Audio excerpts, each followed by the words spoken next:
If you don't like Superman because he likes to save brown people and children and people around the world, there's something wrong with you. You know what I'm trying to Yeah, yeah, say? yeah, If yeah. you identify with the oppressors, there's something wrong with you. Bro, it's not that deep. It's not that deep. It's just a film. It's just fantasy. We're in a world where exploiting children, killing children is just normal. Ah, it's okay, guys. I don't understand how we That's the got to that. empire we're in. How the fuck are we in that empire right now? How did we get there, bro? I had to get my mind back into some normality because I was in a very dark place. So, guys, for all breaking news, check out the Brothers Geekout YouTube page. It's all the breaking news on the stories. Follow us for all the stories and stuff like that for breaking news.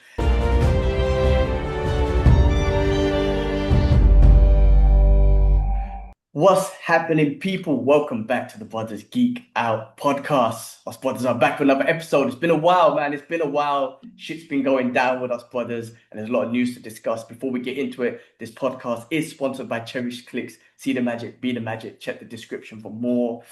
Shit, man, Kips, it's been a while, man. I think it's been over a month since we caught up. The last month, I wouldn't even say it's been busy. Like, not only has it been busy, we've been going through some shit, man. It's crazy. Like at a moment, I thought we were cursed, man. At a moment, I feel like we've been cursed. I think we have. I think we have. I think we've got the bad eye. Somebody's given us the bad eye. I swear, somebody's given us the bad eye because it's not. It's. I think last night was my final straw, bro.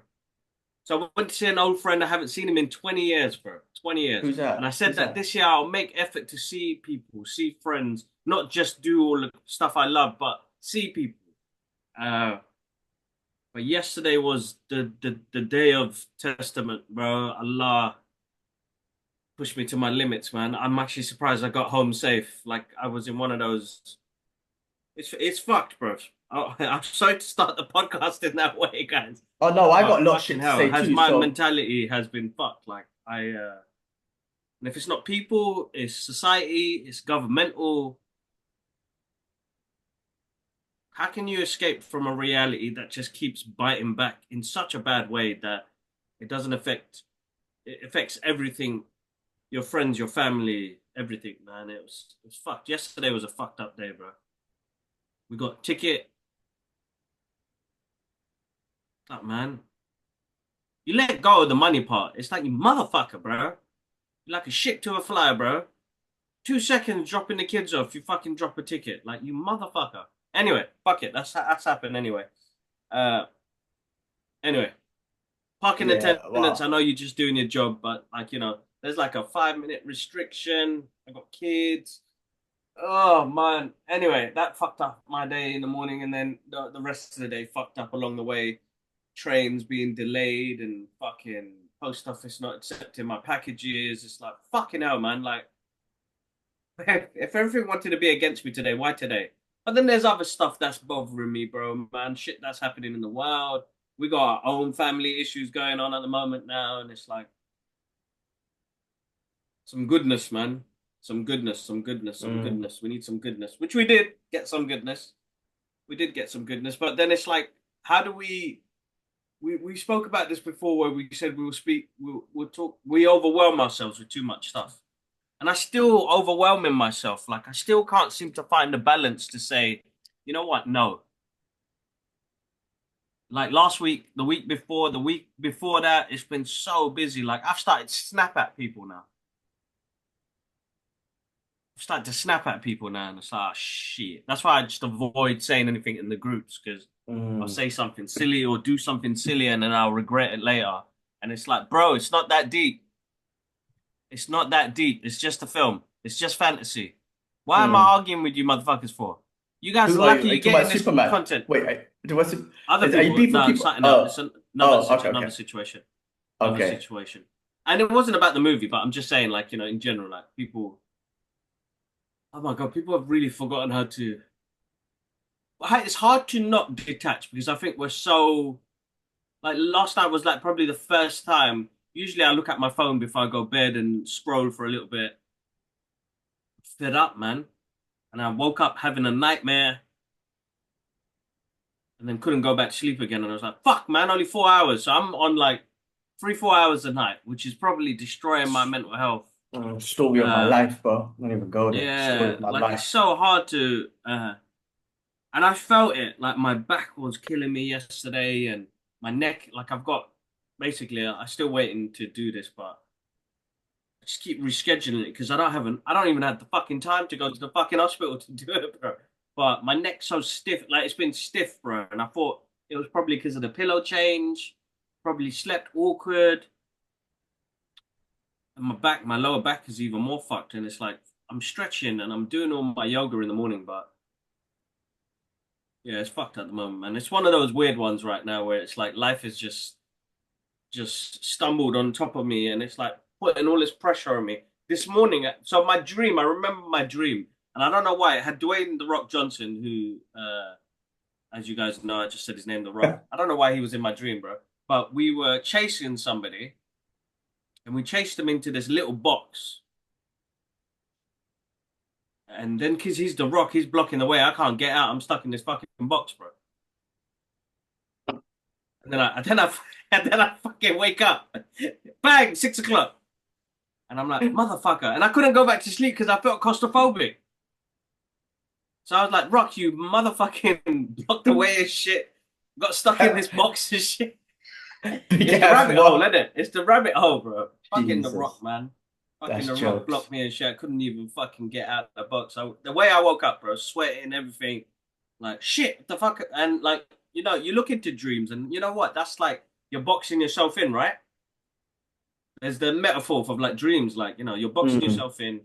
You've kind of cornered yourself. What do you do in that situation, like, and how do you back up? Because there's loads of things going on at the moment now, and I feel like sometimes I'm getting attacked from different directions. And it's like, hold up, man, what happened to slowing down? Like I wanted to slow down, it didn't happen. Life doesn't allow you. There is no slowdown. There's always something else. There's always something Crazy. else. That's life, man.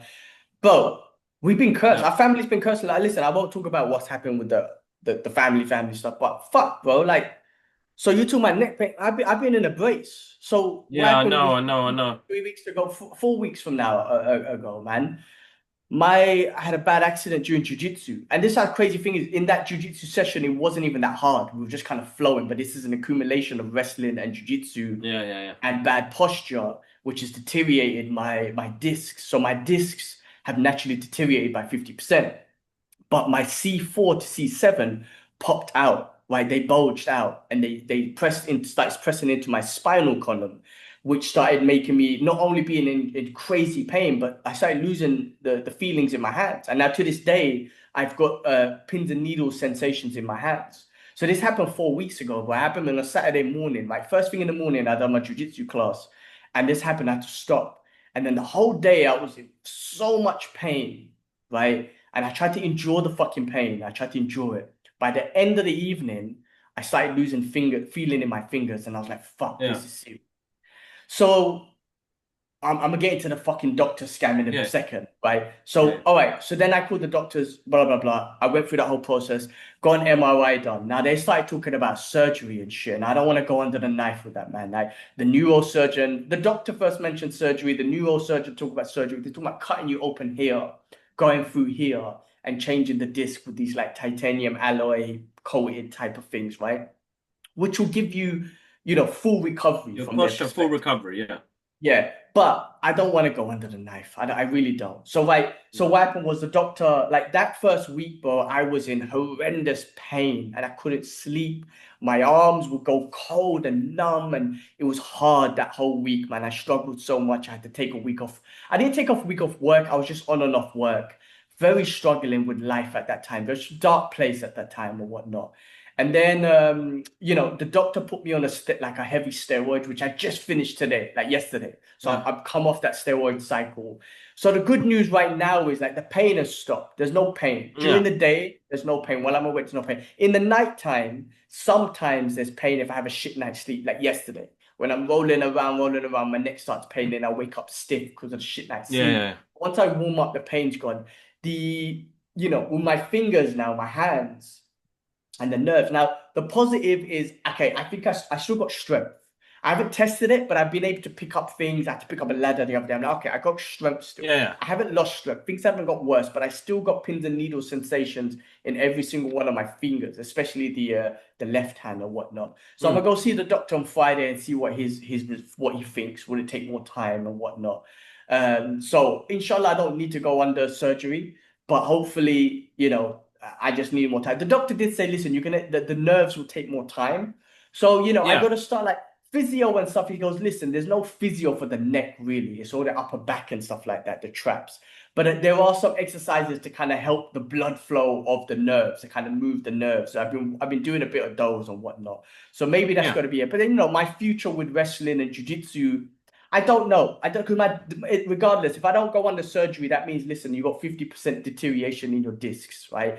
And if the bulge, basically, the discs, I believe, is like some kind of like gooey, jelly type texture thing, which is why it kind of bulged out and started touching the spinal column and the nerves. Now, the steroids, I think, helps kind of reduce the inflammation, kind of pushes that a little bit back. But the fact is, my discs are still degenerated, right? The discs. And if I carry on with the wrestling and jiu-jitsu, it might deteriorate it more. So I have to make a decision on if I stop that or not. I don't know. I have to figure it out. So which is heartbreaking because I love that stuff. I've been doing it for many years now and whatnot. So to be able to put myself in a position where I might have to stop is heartbreaking. But maybe I'll just kind of stick to Muay Thai, we'll see, or just do traditional fitness. I don't know. But that's what's been going on the last couple of weeks now, man. So I've been suffering with that. I haven't trained. I did have to get back into it. I had to get my mind back into some normality because I was in a very dark place, especially with, the family was going through stuff as well, just dark everywhere. But last Thursday, I remember I was like, you know what, G? And it's when I watched Superman, and we'll talk about that later. I was like, you know what, G? You got to get back to some sort of normality. You can't just give up. Right. So I remember just waking up like, you know what? You got to wake up at early again at 7 a.m. like you used to. You got to go out for do your morning routine, your prayers and stuff like that. Go out for a walk. Okay, you can't exercise no more. Go out for a walk. What can you do? Go out for a walk. Get some vitamin D. Walk in the grass. I do this thing called earthing. They say you kind of get natural healing from the earth magnetic field. So it's good to kind of touch earth and what. I walk around some hippie shit. I walk around on the grass, bare feet. I'm like, all right, what can you work out? All right, I just twist, turn my knees, turn my knees, my hips, my shoulders, just kind of twist, what I mean? Just get some movement going on, just get some earthing, just do what you can. So I tried to get some normality. Yeah. That night I went and watched Superman, get some hope, man. Go and watch Superman. Have to do that, man. So I've been doing that. I can't train or whatnot. But then let's move on to the fucking doctors, the criminal doctors, which I'm gonna go to the police about. So that Saturday, when I called, so it was an emergency because I couldn't feel the fingers in my hands, right? I should have gone to the hospital, but it is what it is. I called these fucking doctors what the fuck are they called, man? I have to fucking expose them and then I will give them a bad review and I'm gonna take it to the call my doctors in Dubai, a criminal organization. They are a criminal organization. They come to the house, they exploit you based on an emergency situation that you're in. You're in pain. You're struggling. They come and they reassure you with a solution that we're going to help you. They pump you full of fucking vitamins and shit when they end up charging you thousands of dirhams.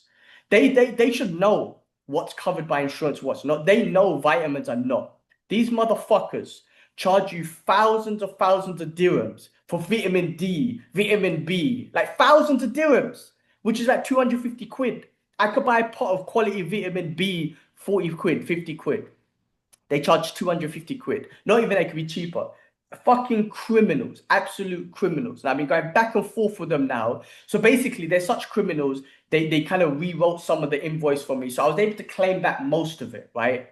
But 1,000 dirhams, which is about 250 quid, is I lost. The insurance company's like, no, this is a vitamin. We can't reimburse that. So I've been going back and forth with the fucking doctors, with this fucking criminal organization. They just come back to me saying that there's nothing we could do. I said, I'm going to report you to the police. You guys are criminals. You literally should have came to my head and put a gun to my head and said, and steal my money. And I saw the Google reviews. Earlier checked some Google reviews. Loads of people have been scammed. They just come and they exploit you and they just charge thousands of dirhams saying, yeah, it's covered by insurance. Don't worry. It's going to help you. And they rob you. I'm going to report them to the police. I'm going to report them to the Dubai health ministry to say, guys, you can't allow a criminal organization to go around and exploit the Dubai citizens like this or people who are in trouble like this. So, look, I've now I've kind of split myself from the money. It's gone. Halas, that's it. It's done. Nothing I could do. Right? Yeah. Allah will serve justice where it needs to be served justice with these criminals. Just like criminals Mm. around the world, Allah. But I am going to report them, and I'm like, okay, put myself away from the money. Next month, get paid again, start again. Start fresh. Never would use these fuckers again. Absolute criminals. I'm going to write a very bad review. I'm going to put it on the Facebook groups and everyone just to let them know. Do Yeah. not Make sure you use do. So the thing criminals. is, at the moment now, with businesses like that, they need to be shown. They need to be told about. So now that you've done that, so what they called? Call my doctors. For my doctor. Bro, I'll expose them online, bro. That's all you can do. Because people need to know. I think information is key now. So, TikTok video, Twitter, whatever the fuck, just to say, don't use these fuckers, they're scam artists. But it's the world we live in right now. And bro, people are fucking cold as shit, bro. Cold Cold as as ice, shit. man. Cold as ice, bro. Motherfuckers. They don't give a shit. Some people have found vulnerabilities in the system. Bro, we watch a shit in movies all day. You kind of If think, we go on. No, sorry. I was just about to say, if we're in a world where killing children is normal in Gaza every fucking day, and innocent people every day, and the whole world just kind of sits back and does nothing about it, meaning the leaders and all that shit. We're in that kind of world. We are in that fucking world right now. This is not the 18th century. This is 2020 fucking five, and we're in a world where killing children is totally fine. That's what in the fucking world. That's the kind of world that we're in. So of course people are gonna rob me for 200 like thousands of dirhams, and people are gonna rob other people. Fuck robbing people and shit like that. That's like, bro, we're in a world where killing children is fine. So we're in a fucked up world right now. I know this is got negative, like people watch if you're watching the podcast, but fuck it, man. Like this is the reality of the shit of the world that No, we're in today. exactly. And I think that's the most important part. I think people forget the fact, yes, we're a pop culture based podcast, but it's like real talk, man. Real talk. Real fucking Like talk. it always reminds me of when Dave Chappelle says, when keeping it real fucks you up. Well, And we got we fucked up. keep it real, and we still get Yeah, fucked up. we got fucked up. We got shadow banned, and we keep getting shadow banned. But fuck you, we're gonna talk about it anyway. And if you don't No, like us exactly. I talking think about it, unsubscribe or fucking skip to the next. Check the description for more for the timestamp. yeah, no, I mean most of the people that I suppose that do listen and do watch, either they come in for the pop culture stuff, which you guys Of already know you course. guys can skip to, but like it's it's always been reality, man. It's always been me and my bro catching up, uh but people need to be exposed. People need to know. So writing those reviews and us spreading that news, these call for doctors, scam artists, motherfuckers, man. Uh Look, some man, haram business they're Alhamdulillah, running, man. Allah's blessed me with my Yeah. career, with the type of money that I make.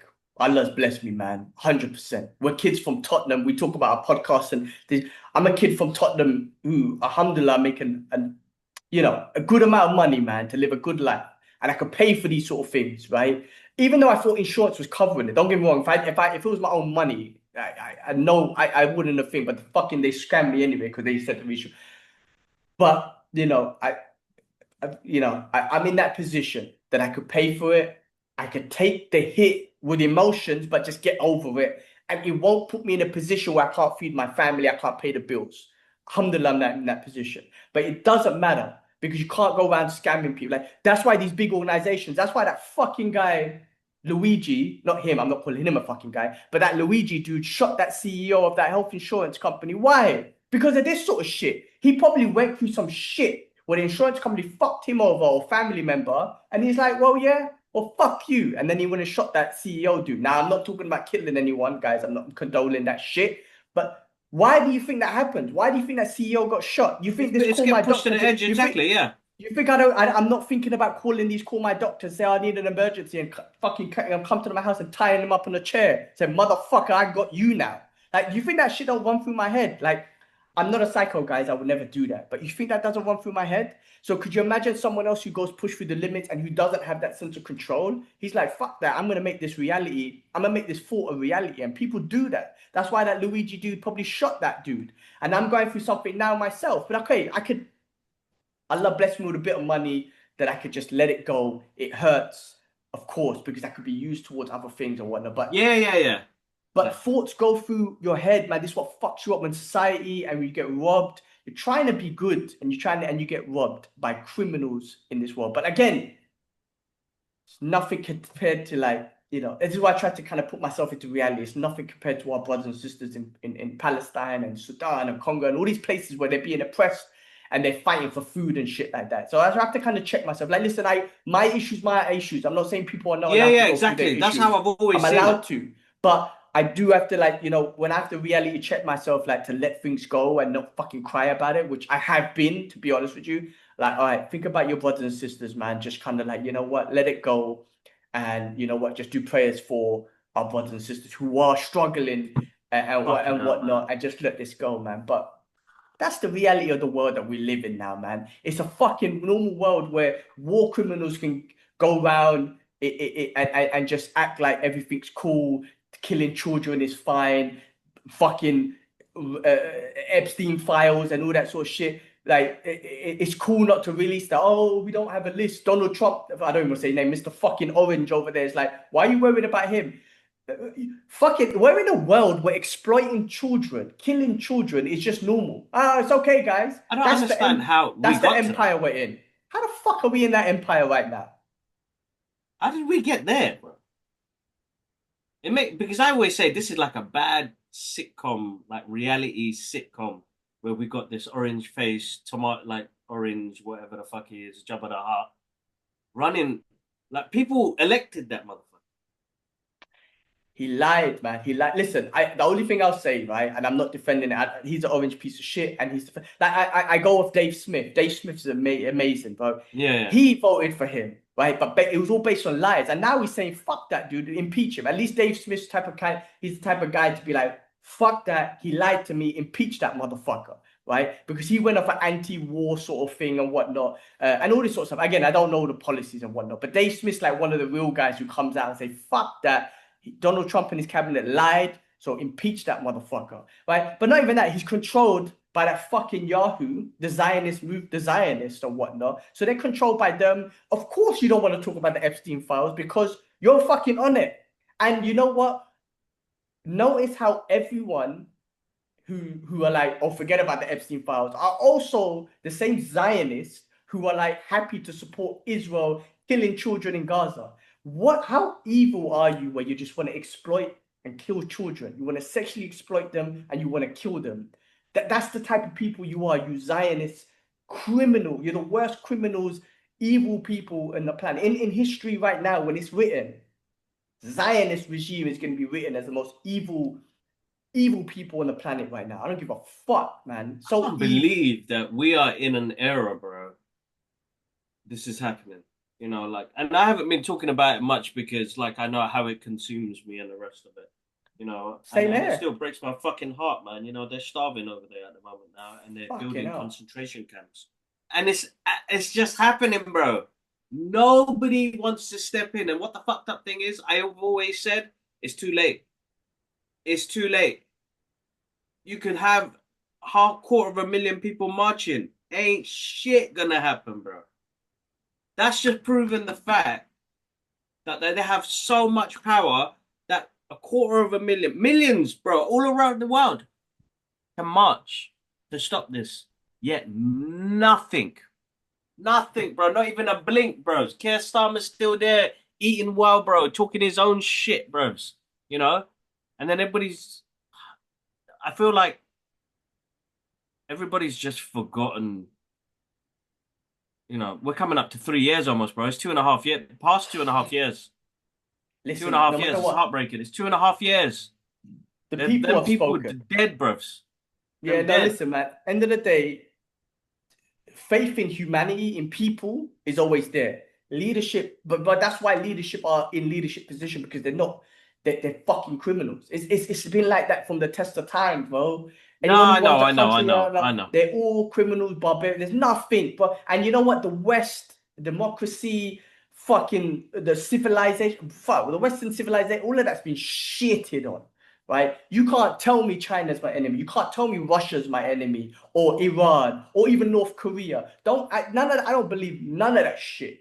Because they're not going around invading other countries and killing children. There's only one group of people who are killing children right now on this planet. Fucking Zionist. right? And you're all from fucking the western part of the world. You're the ones killing children. You're the one exploiting children and whatnot. I don't see those other countries in scandals and whatnot doing that sort of shit. So fuck. That's the world that we're living in right now. Now, inshallah, empires fall. I'm not saying another empire will come and be good, because fucking all empires just want power and whatnot. But you know what? We're in that kind of world. And you know what? I stopped talking about it. I exited groups because it was fucking up my head. But I think in the last 4 weeks, I've been going through so much shit, my own personal self. I think this is just a form of my expression of what I've been going through for the last couple. Look, I haven't even shaved. I mean, I might keep this beard though. It's the longest I've ever grown my beard. I might keep this. I feel butters. I haven't had a haircut or whatnot. But anyway, sorry. It's all right. It's all right. It's okay. It's okay. But like, you know, I'm gonna detach myself from that money. That chapter's over. I told Elia, listen, thank you for your help. Elia's been super supportive through all of this and it's stressing her out and whatnot. End of the day, it's done. I move forward, get paid end of the month, and just kind of start a new payment cycle. Done. And then, listen, man, inshallah, I don't need surgery. Pray for me at least for that. That's all I don't want. I don't want to have surgery. Like, yes, it sounds good getting surgery and being 100% and whatnot, but I don't want to be cut. I don't. I really don't.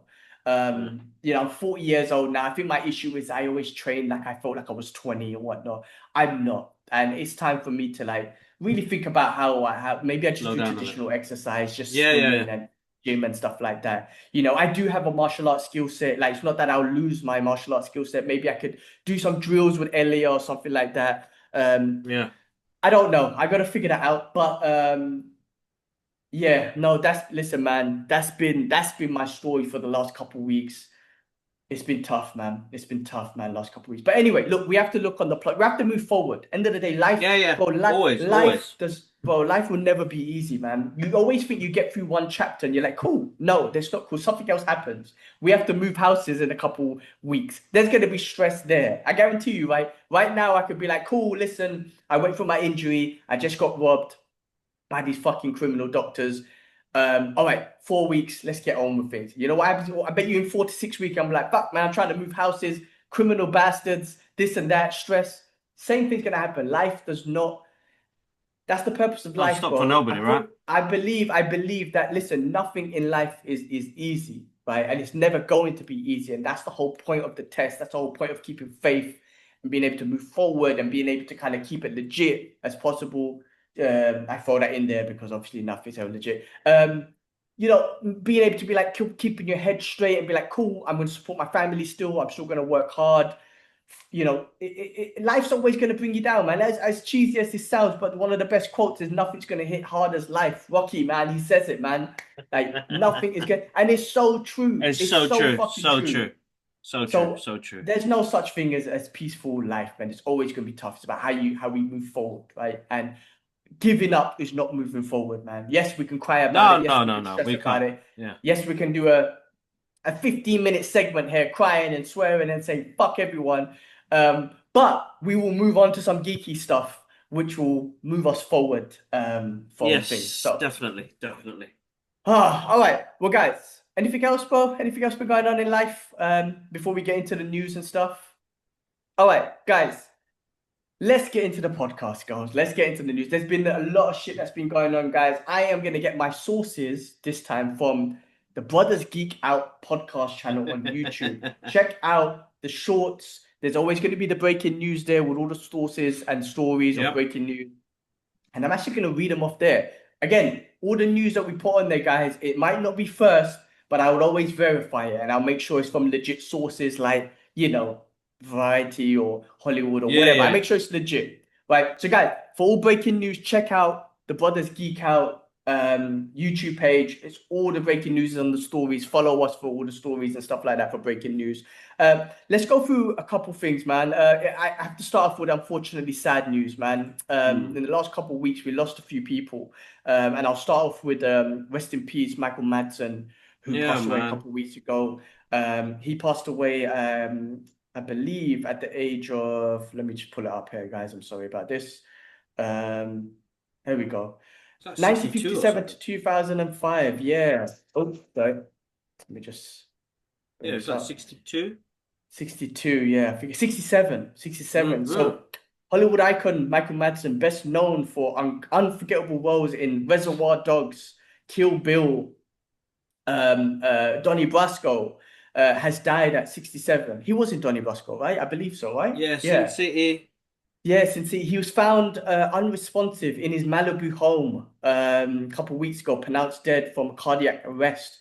Over a prolific 4-decade career, Manson appeared in more than 300 films, including Thelma and Louise, Donnie Brasco, Sin City, Hateful Eight, and even published poetry collections like Tears of My Father, outlaw thoughts and poems. His manager confirmed no foul play was involved. Manson leaves behind a powerful legacy as both an actor and artist, and is survived by 6 children. I mean, rest in peace. I mean, what a legend in movie, and it's like 67, especially this day and age, seems so young, to be honest with you. So it's sad news, man, that No, he passed definitely, away. man. Not good news, man. Rest in peace. Rest in power. Yeah, it's too young, man. I still think it's young. Yeah, Oh, definitely. Well, another one to move on to, which is another young one, 1968 to 2025. What age is that, man? Do the math. What? Look, rest in peace, Julian McMahon, who I best known him for is as the original Doctor Doom from Fantastic Four. 56, he passed away. That's yeah, again, I know. that's very young. Australian actor Julian McMahon, best known for Nip Tuck, Charmed, and Yeah, Fantastic Four's Doctor Doom, has passed away at 57 after a private battle with cancer, man. Fuck cancer, man. Shit. it's weird, you Um, know that, because I just saw him in that film earlier this year with Nicolas Cage called The Surfer, and I was like, you know what? I think he would play a great Doom now. Like he looked like he was in peak condition as well, bro. He looked hmm, healthy. The fact that he was having a secret battle with, it's hard, man. We're all battling with something. Some people don't want to put it out there. Uh, yeah. And the thing is, with all respects to him, like, it's his battle. When you say secret, just because he's an actor, he mm. doesn't have to tell everyone. I know he's got fans No, and that's true. whatnot. That's true. That's true. That's But you true. don't that same with, like, when we lost Chadwick Boseman, he don't that's between him and his family and his life, man. Like, Yeah, just yeah, because yeah, we're fans and he's on the public eye, it doesn't mean he has to go tell everyone, man. You know what I mean? Like, so, yeah, yeah, yeah, all yeah. respects to him, and condolences to his family. I mean, Yeah. tributes for, like, just reading out here from the news, like, Port for co-stars, like, yeah. Yeah, no, listen, man, just rest in peace to Rest in to peace. him. Rest in peace. Rest in peace. Rest in And another peace. one, which just happened yesterday, I believe. Yeah. Malcolm-Jamal Warner, Mm. rest in peace to him, who died again at 54. But this was, I believe, a tragic accident, man. I know Malcolm best from shows like he played Theo Huxtable in the Yeah. Cosby Show, which I best known him for. But he died away at 54, an accident, drowning in Costa Rica, man. That's sad, an accident. He was caught in a strong ocean current off Limon, and authorities ruled the cause of death as, I can't pronounce that word, but I believe it's got to do with drowning. Warner had a remarkable career spanning over 4 decades, including roles in Malcolm and Eddie, Suits, American Horror Story, and 911. He was also a Grammy-nominated musician and host of the Not All Hood podcast. Just a few weeks Okay. before his death, he posted a viral video urging fans to always find a reason to smile, and promised, "I'll be back soon." His loss has deeply impacted fans, co-stars, and entertainment community. Warner is survived by his wife and daughter. Man, Oof. like, it's sad to kind of start the podcast with that, but we've got to show our respect, man. And again, in our world, these are people we grew up with, we're fans of. I'm not going to sit and say, "Yeah, I know everything about their careers or whatnot," but these are people I'm Yeah, yeah. familiar with. You know what I mean? So it's kind of sad, man. Sad news, man, to see these brothers, to see these people pass away. But again, man, as crazy as it sounds, that's the reality of life. That is the reality of life, and that's something that we're all gonna have to deal with. But rest in peace to them, and they do leave a legacy behind. That's the difference, man. They leave a Yeah, legacy yeah. behind of to us fans, and I'm sure for their family they've left so much memories behind. So rest in peace and condolences to their families. Exactly. All right, guys, let's move on. Let's move on to some brighter notes on podcasts. We've got a lot of news to go through and a lot of kind of like reviews and stuff to go through, stuff that we've watched. Now, guys, we have got our Superman review coming out. Kibler's going to talk. He talks about all his experiences and everything that we've gone through. We talked about the joy of that, what that movie brought to us. We get deep into the controversy and the geopolitical message that the movie made us feel, and that's caused a lot of controversy and whatnot. So check out that review. It'll probably come out later, actually. Like by the time it'll probably come out after this podcast. So do check out, keep the eye on the channel for that review. Yeah, but keep we get into it. We get into it. All in all, just to give you a sneak peek, we fucking loved it. Simple as that. Yeah. We loved it. Check out our full review. Kibler's got a short review already up on whatnot on Superman. But we freaking loved it. So we got critiques and whatnot, but check out the review for more. And we get deep into the geopolitical shit because that's what we do and whatnot. Anyway, so keep an eye out for that Superman review. A couple other movies and screening and stuff we went to. Jurassic Park Rebirth. I know Atia went to that. Her experience from just kind of speaking on her behalf. She was like, cool, the screening was nice. Shout outs to who was it? Like, Universal. Give shout out to Universal for inviting us. Absolutely amazing. Her thoughts on the movie was, it wasn't all that. She was like, at a point they got to stop making these Jurassic Park movies. Like, how far can you take it? It gets to a point where it's like there's nothing more to be told about these stories. The original Jurassic Park was awesome. I haven't seen the movie. I don't plan to watch it unless it comes out when it comes out streaming and whatnot. But she wasn't impressed. She was like, nah, not for me. It was like boring and whatnot. So not a big fan of that one. Nah, not me. What else did she go to? It didn't get me in the cinemas. It didn't get me in the cinemas. It's not like I'm going to go pay for that. No. And knowing that it's going to be on streaming like in a month or so, nah, I'm good. And I think people need to understand that. Like, and I feel like that's taken away the cinema etiquette, but it hasn't. It's there. You need to keep hype going. Bro, Superman was packed. When I watched it the third time, I was like, wow, the cinema looks like how it looked when like we were watching Avengers and shit, bro. Like 12 o'clock screening, cinema's absolutely packed. I love that. And yes, cinema is still there, but give us good art, man. The Jurassic Park is losing slowly, man. They should stop, right? I mean, when they, what happened was like, you had that first success with the first movie, and then some basic movies, and then you had the Chris Pratt one that smashed it, made $1 billion, and then like you're trying to keep going. Stop. Make that $1 billion and stop, right? But anyway, look, that again, these are money-making people. You put Scarlett Johansson in there. I think Mahershala Ali, some other superstars and whatnot. But don't get me wrong, like I like those actors and actresses and whatnot. But that movie's not going to drive me to the cinema, right? Me personally, right? So yeah. Anyway, that was Atia's review. I believe she also went to the 28 years later. Was that you or she went? No, that was me. I never seen it. They watched it after anyway. They said it was. Yeah, so did you go to the screen or you went to the... I did their interview, red carpet interviews with Geek House. So shout outs to Geek House. I didn't actually watch the movie. He watched the movie. Again, another movie that didn't... Like, I love the first original 28 Days.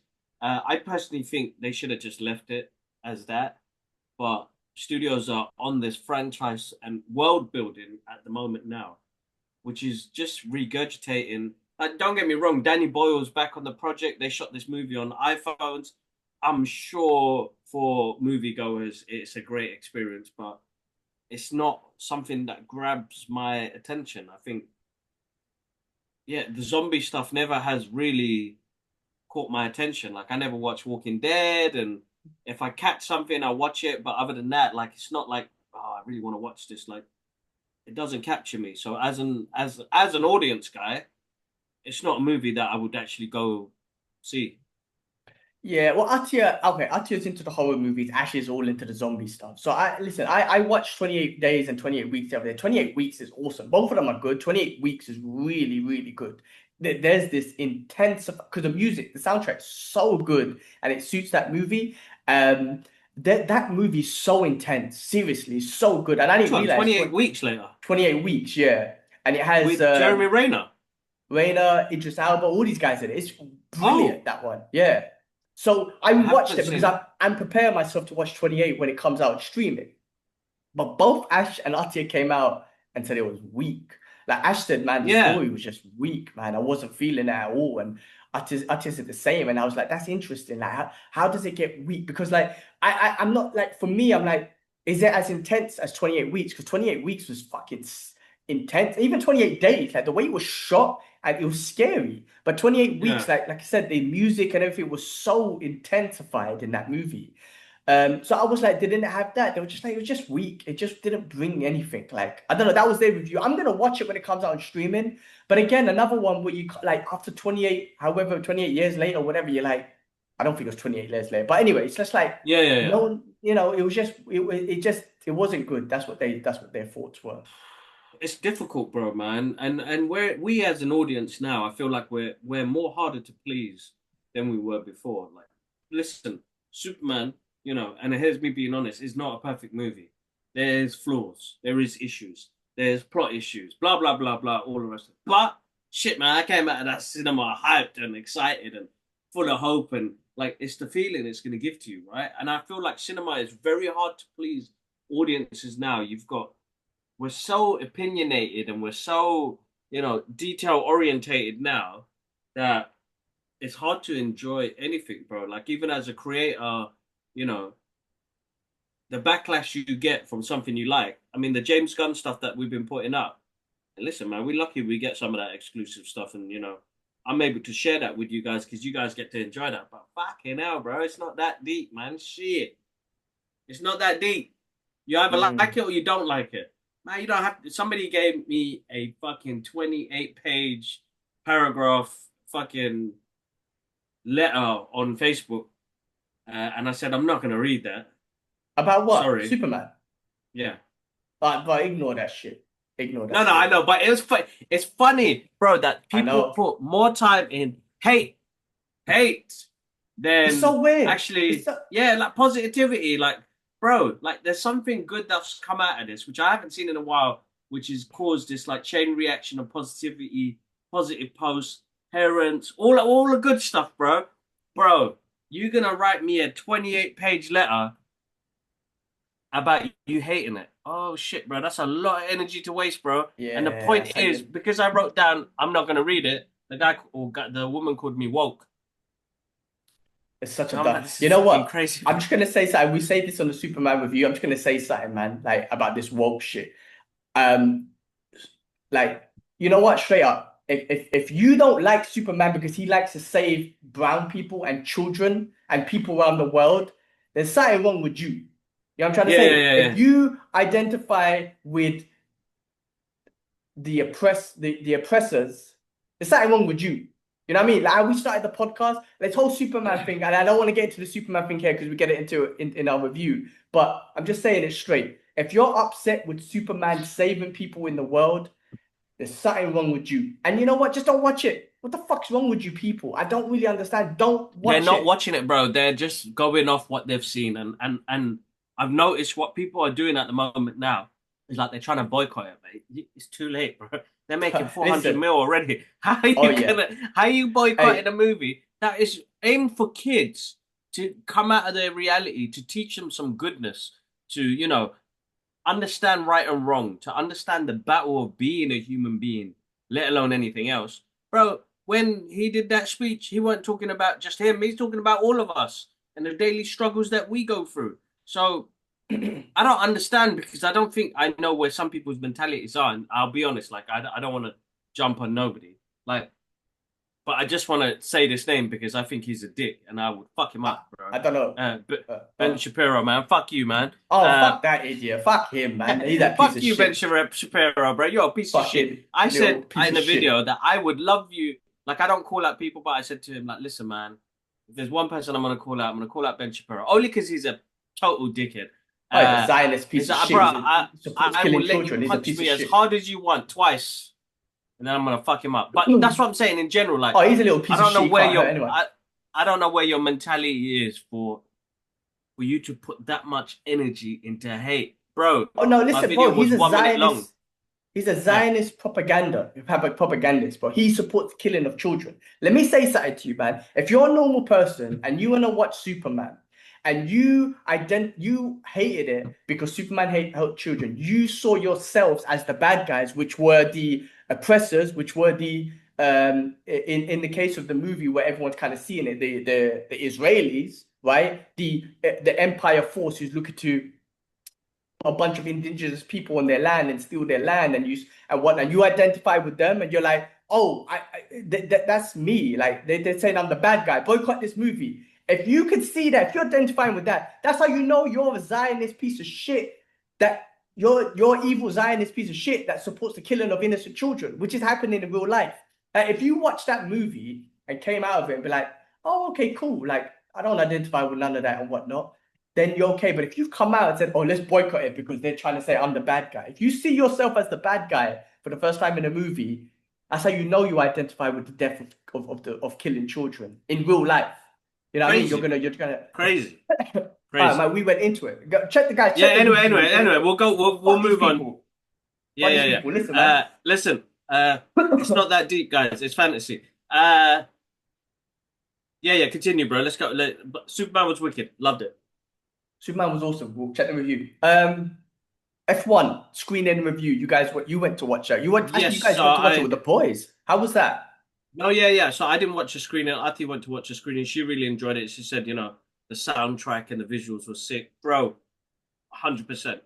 Probably another one of my favorite films that's come out this year. Unexpected. Good, yeah? Didn't think I was involved in it, bro. Fucking smashed it, bro. Some of the scenery, the feeling of driving that fast, the soundtrack by Hans Zimmer, man. That guy is just the king. Respects to Hans Zimmer. I know the Zionists made you take that post down, man, but still, respects to you. Crazy, bro. Really crazy. Really, really crazy. Good film. Very good film. Brad Pitt's really good. The new guy, Damson Idris, I think his name is. I can't remember his name. But very good. A good film, bro. It's the underdog story. It's like Rocky of the F1 series. Oh, interesting. Okay. I'm gonna watch it. I definitely will because I've heard. I mean, the boys. It's the first time I've seen the boys trying to organize cinema to go watch it. I've heard really good things about it, and it's like I don't know if it's like an original story, but it's like at least it's not like it's an original story. Yeah. Okay, cool. So it's not like a remake or a part 2 from something from 20 years ago. It's like, here's the original story, which is great because those are refreshing sometimes. It's what you, not sometimes, but it's what you need. Just like Sinners and whatnot. It's like when one of those come out, you're like, oh, okay, something original. Let me go watch it. Not saying remakes and comic book movies are not great because I still love them, but I'm just saying because Superman was awesome and that's obviously a remake and whatnot. Okay, I'm listen. That's on my list, so I'm looking to watch that when that comes out. All right, let's move into the other stuff that shows and stuff like that. Squid Game season 3. You never got into Squid Games, did you? All right, so I finished the Squid Game season 3. So I binged through it. Me and the missus binged through it. It was good. It was definitely good, right? I definitely feel like, and then to spoiler alert and whatnot. It was great. The games are always awesome. I think the games is what makes it fun, right? As well as everything. These childhood games and then the freaking life and death sort of situation, right? The way they handle and whatnot. You really see the evilness in people, of course, right? When you put all these people in together and money's on the line and whatnot, man, the way that people just turn against each other and everything is absolutely horrendous. But that's just the reality of life, right? Everyone's going through their own shit. People need the money for certain reasons. People will backstab each other and all that sort of stuff. It's just evil again. Just brings out the evil in people. And that's what I think the guy who invented the game wanted to kind of show about humanity again. It's one of those things where like, I want to show you how evil people can be and whatnot. So it was great. There was loads of crazy stuff. There was a baby involved. A woman was pregnant. She gave birth. And all this sort of stuff. It's hilarious. But I feel like the show ended in 2 ways where in me personally, I was just like, oh, man, like, come on, man. Like, when you just build a legacy show where number 1's amazing, 2's great, 3's good, but just finish it and be done. Right? They finished it 1 where I feel like the main character, I can't remember his name now, but the main dude, he didn't get justice. That's what I felt, right? Yeah. Because he dies in this, right? He sacrifices himself to save the baby. The baby ends up winning. It's crazy. Anyway, I know, whatever. But he dies after everything, him coming back into the game to try and bring justice. he didn't get his justice, which is kind of like, man, I've been following this guy's journey from season 1 to 3, and for him to just die and not get justice is kind of tough to take that, right? Because at the end of the day, man, I know these shows just want to carry on and carry on, but it's like, at what point do you finish the show and give us the happy ending? Like, it's a story. Give us that. I mean, I'm not saying all endings have to be happy, but just finish it. The other thing is they tease the American version, which we don't need, really. You don't need this. Now, I know people talking about like Leonardo DiCaprio's involved because he's a big fan of the show, blah, blah, blah. Okay, great. He's a great superstar, amazing actor. But do we need an American show? Like the lady from Thor Ragnarok, Hela, I forgot her name. She's in it. No, it's not Kate Beckinsale. No, is it her? No, I don't think it's her. Blanchett. I think so, yeah. So she's in it. They teased that. Personally, I wasn't excited. I wasn't like, oh my God, I'm getting more. Now, would I watch it? Yes, because I just like the intensity of the game shows and whatnot. But it's like, where does it end? You're just going to get a whole bunch of people in it. Now you're going to have an American version or a Western version. It's the same shit. People are going to turn evil against each other, all that sort of stuff. So, it was great. I feel like you should have just ended it on a legacy, or even just season 1 would have just been epic. But again, money, reviews, talk, right? And that's what brings part 2s and 3s and 4s and whatnot. Great show. I feel like it's just going to turn into a long-ass, unnecessary show where it just becomes like a, like Neighbours or something, one of those, these shows become like Neighbours where it's like, EastEnders, where it's just never ending. And you're like, oh man, the epicness is gone. The epic, because it starts off epic, and then as it just goes on and on and on, it's like, oh, you lost the epicness. Now you're just another show out there. You know what I mean? So that was my thoughts on it. But difficult. Watched it. Very difficult. All right, it's okay. It's okay. Listen, I wouldn't recommend you to get into it because you're not into it anyway. The other show I watched was The Bear season 4. Did you I need to catch up? Yeah, I finished season 3. Season 3 is when he gets locked up in the fridge, right? Or was that season 2? 2, I think, yeah. That's 2. All right, so I need to go through season 3, and then I'm looking forward to that. That was a good show. Really high intensity, so I'm looking forward to watching that. So no spoilers, please. All right, no spoilers. Really good, really good. I do think this show is one of those shows that that has me engaged with dialogue. I've said this before, like dialogue choreography.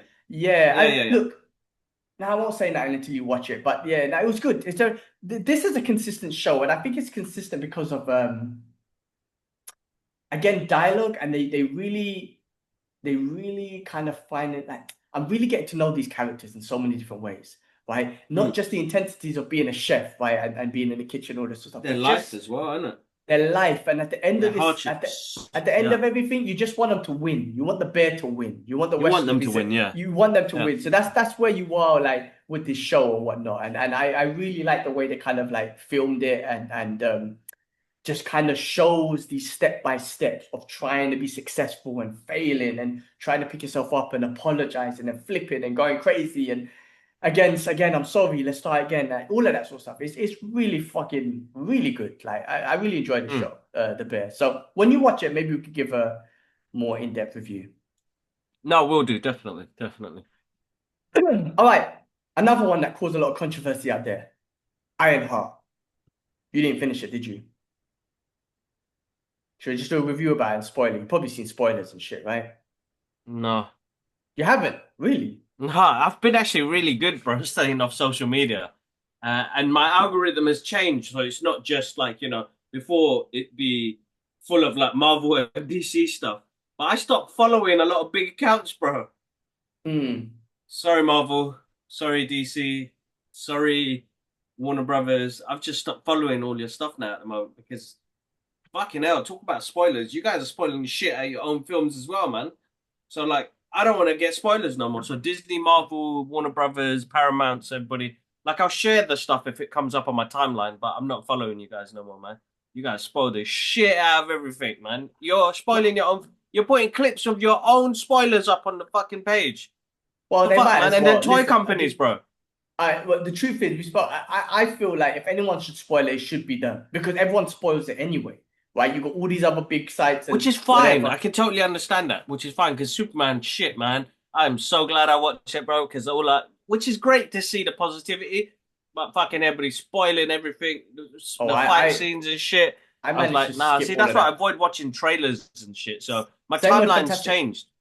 Yeah, same with Fantastic Four. I've only seen one trailer, and everything else I just skip. I don't even see. Now I've seen a couple things which have annoyed me, but I've generally skipped all trailers. I don't want. You know what? I'm actually not enthusiastic about trailers anymore. Notice we don't do trailer Yeah. reactions or anything like that anymore. I did do one for Fist of the North Star, but that's different. But these other movies, like Mortal Kombat came out, Badlands. I was like, nah, I don't need to do trailer reaction. I'm not interested anymore. I will only watch one trailer and that's it. But all right, let me do a review on this, and I'm gonna spoil it, right? Go on, Because go I don't on, think go you on, go care on. anyway. Oh, so hold up. The only I thing that has been spoiled for me is Mephisto. Such a Oh, there you go. go on. Yeah. All right, that's it. That's the spoiler. Well, let's do a review based on what you've seen and what we spoke about. Because actually, let me tell you, let me start off with saying this. Actually, was better than what I thought, right? Initially. I actually thought it was gonna be basic, right? And then I'm invested in this MCU story, which is why I watch everything, even shit that I don't enjoy, like Agatha or I Ant-Man never watched it. Quantumania I didn't even or the finish. I didn't fucking even finish off What If, bro. See, look, so I'm invested. I actually watch all, even though I don't enjoy them. However, so I'm invested. So, bro, I'm not gonna lie. Look, Disney's been getting this woke thing that we spoke about earlier, right? Disney's been getting destroyed about this whole woke thing, right? And the reason why I think they get destroyed is because they fucking force it on people. I've always said this, man. If you're gonna do shit, don't force it. Now, I'm not gonna lie. Forget Riri, right? Like immediately when you jump into the show anyone who's anti-woke, and I'm not saying I'm anti-woke or whatnot. I really am about diverse equity and inclusion and all Yeah, that yeah, sort of yeah. stuff, right? But I'm about it when you make it right, not forced. But immediately when you put this show on, you're like, oh shit, you just threw all of this shit at us, bro. Like everything. I'm not gonna say anything, but you threw it all at us, right? And I'm like, fucking hell, like you really rinsing it with this one. Like, not only are you not just like putting it out there. You threw everything in this one. Like you ticked all the boxes from scene number one. Now, bro. So I was like, fuck it, I'm just gonna watch it anyway. It's Yeah, yeah, yeah. MCU, it's Riri, I'm interested in whatnot. Bro, actually it wasn't too bad. By episode 3, man, when they started making the MCU connections and all this sort of stuff, and you started getting to know Riri a little bit more, I was like, hold on, this is actually not too bad. Like it was Yeah, yeah, marketed very, very, very shitly, right? Of course. yeah, But yeah, hundred and you know percent. they tried to get RDJ to kind of do some help with the marketing and whatnot. I have to say one thing, right? Before anything, RDJ, I believe this is true. RDJ made a statement saying if you don't like Ironheart, you're racist. I have to say that's a bullshit statement. If you don't like Ironheart because you like, I don't like it because it's black people and it's got Hispanic people, I don't like it, then yes, you're a fucking racist. But if you don't like it because of the content and the story and the character building and all that sort of stuff, then you're not a racist. Like, let's not put those blanket statements out there, right? Yeah, yeah. That's So difficult. Like he shouldn't have. Did he put that out there? I believe so. He said that. I believe he said that. If it's not true, then I'm sorry. I shouldn't be making that shit up. I believe. I hope he didn't, man, because people have their opinions, bro, and it doesn't have to be involved race. It just could be like the content's not, the art is not great. Remember, art is submissive, bro. Like it works or it doesn't work. Somebody can look at a painting and be like, I don't know. Somebody else can look at it and say it's beautiful. I mean, that's the free will we have as human beings. Now, as you said, a lot of stuff is thrown to us in the first 3 episodes in this. But once you start making connections, you're like, holy shit, this is actually quite good. Even the visual effects were fucking wicked, bro. Like I was like, Yeah, for the this is actually show. really good. So I connected to Riri being the outsider trying to get into this world, and that she's this, genius level intellect person that's just trying to do something, man. Like, and that ain't that all of us, bro.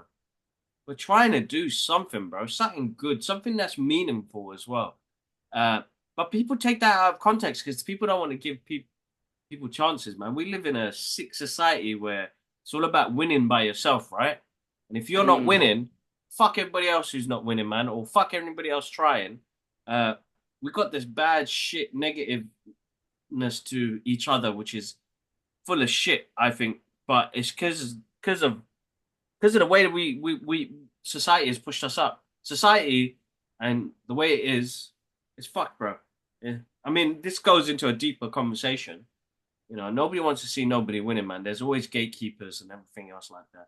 Everybody wants to be winning, but they don't want to see everybody else winning. Like I want to see other people winning with us. It's great to yeah. see people winning together, but we don't live in that type of society, and it's the same thing with the show as well.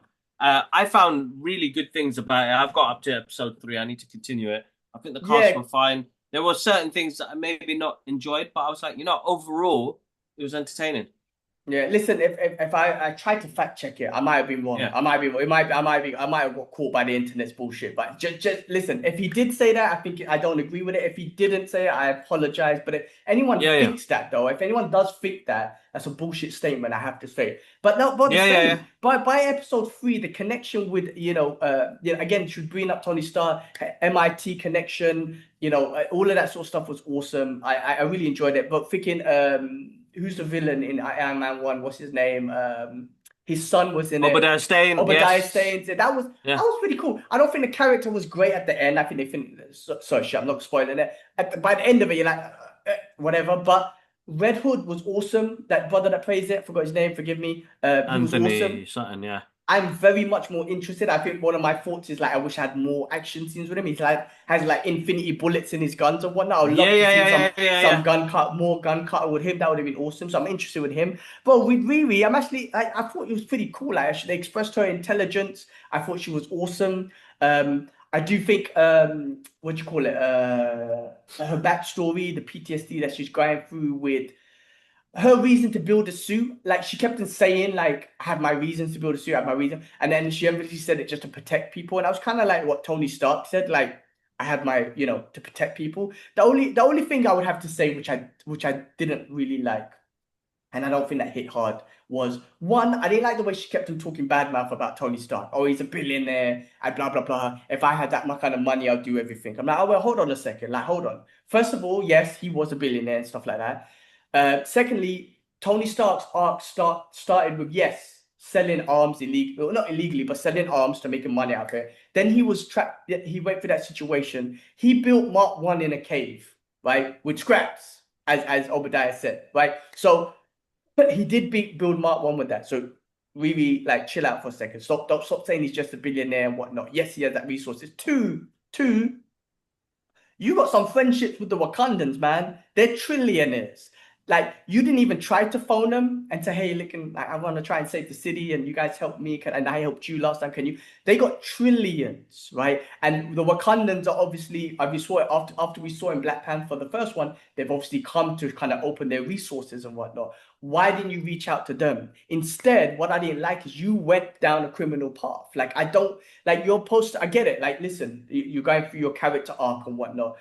But Yeah. chose the criminal path, right? This one thing I didn't like about the whole movie art is like she chose that criminal path. Okay, during that she realized she's making a mistake, but by the end of it, when she meets Mephisto, spoiler alert, Kibla, sorry, she it looks like she shook hands with Mephisto, as well to make a deal. So I don't know. Sorry, I spoiled it for you, right? And he obviously Mephisto obviously is like what the king of the underworld, whatnot, right? And he makes deals with he exploits humans, people who are going through shit. So her thing was she missed her best friend and whatnot. He used that against her to be like, I could bring her back alive if shake my hand. You know what I mean? Like deal with the devil, basically, right?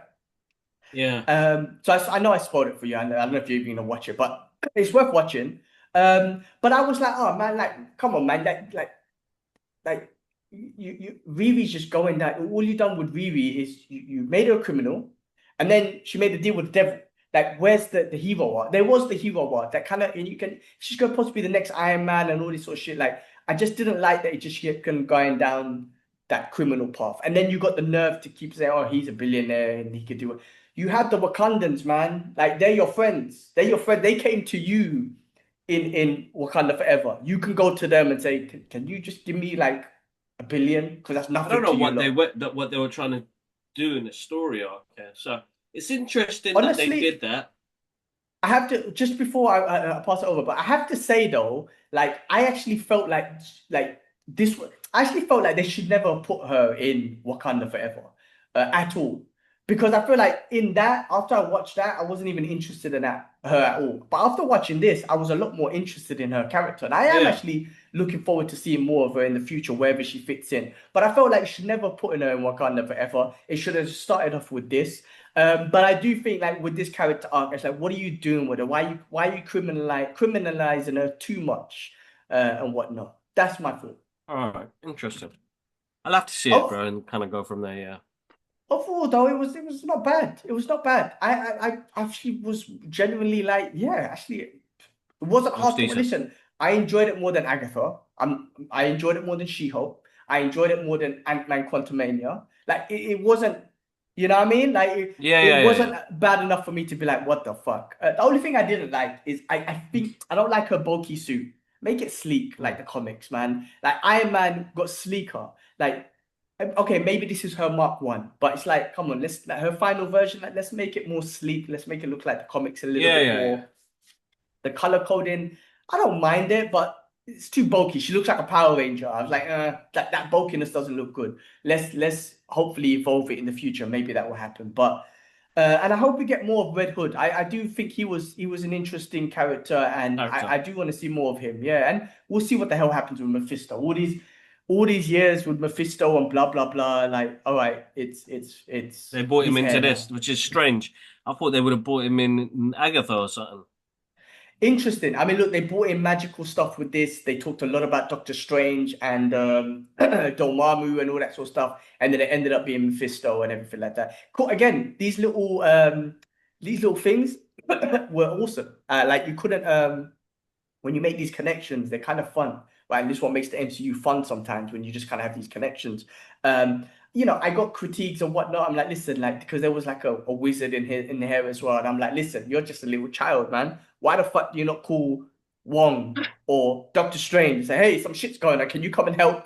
Like, why are you trying to be like, anyway, that's just critiques and stuff. But that was Ironheart. I'll check it out. I Not definitely will that check it bad. out. Honestly, not that bad. Ugh. All right, let's move into some news, man. We'll finish off with some news. Again, I am Mm. going back to the Brothers Geek Out YouTube page. Check out the shorts. All the news is in there, and I'm gonna get all my sources from here. Um, all right, man. Go on. Come. I need. Punisher fans, man. We got a lot happening with Punisher fans, man. Punisher is going to be in Spider-Man Brand New Day. It's confirmed. Oh my God, the excitement is off the hook. Bro, you have a theme song for him, don't you? What do you mean? When you were younger, you had a theme song for the Punisher. Go and sing it to me, bro. Can you remember? You sing it, bro. It was your I used theme to sing song. it, The Punisher. I can't remember exactly, but it's in my head, but I can't sing it. It's like The Punisher, The Punisher, The Punisher. Yeah, I don't know how I made up that theme song, man. Because Uncle Sasa used to watch it. He used to watch the Dolph Lundgren one, right? Yeah, And yeah, that's yeah. how we were first introduced to The Punisher.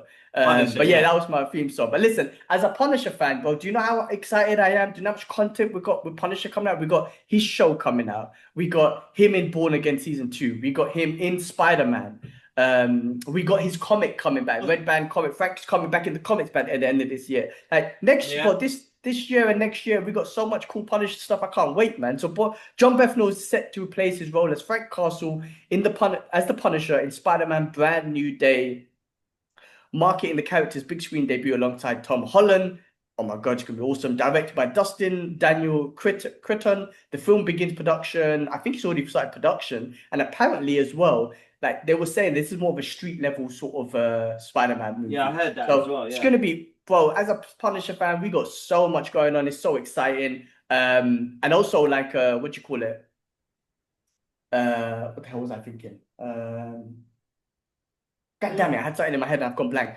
Super exciting as a Punisher fan. Super exciting. We've got so much going on with the Punisher. Oh, man, if we get that comic book scene right from with that original first appearance of Punisher, where Punisher has him in his sights, that will be epic. If they give us that, that will be absolutely epic, bro. So I am looking forward to that. All right.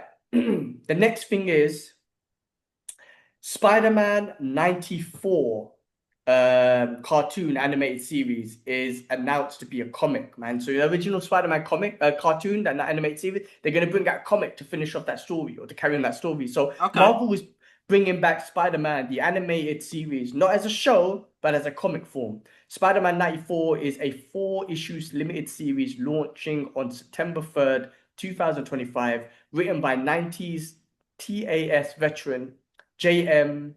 DeMatteis and illustrated by Jim Towle.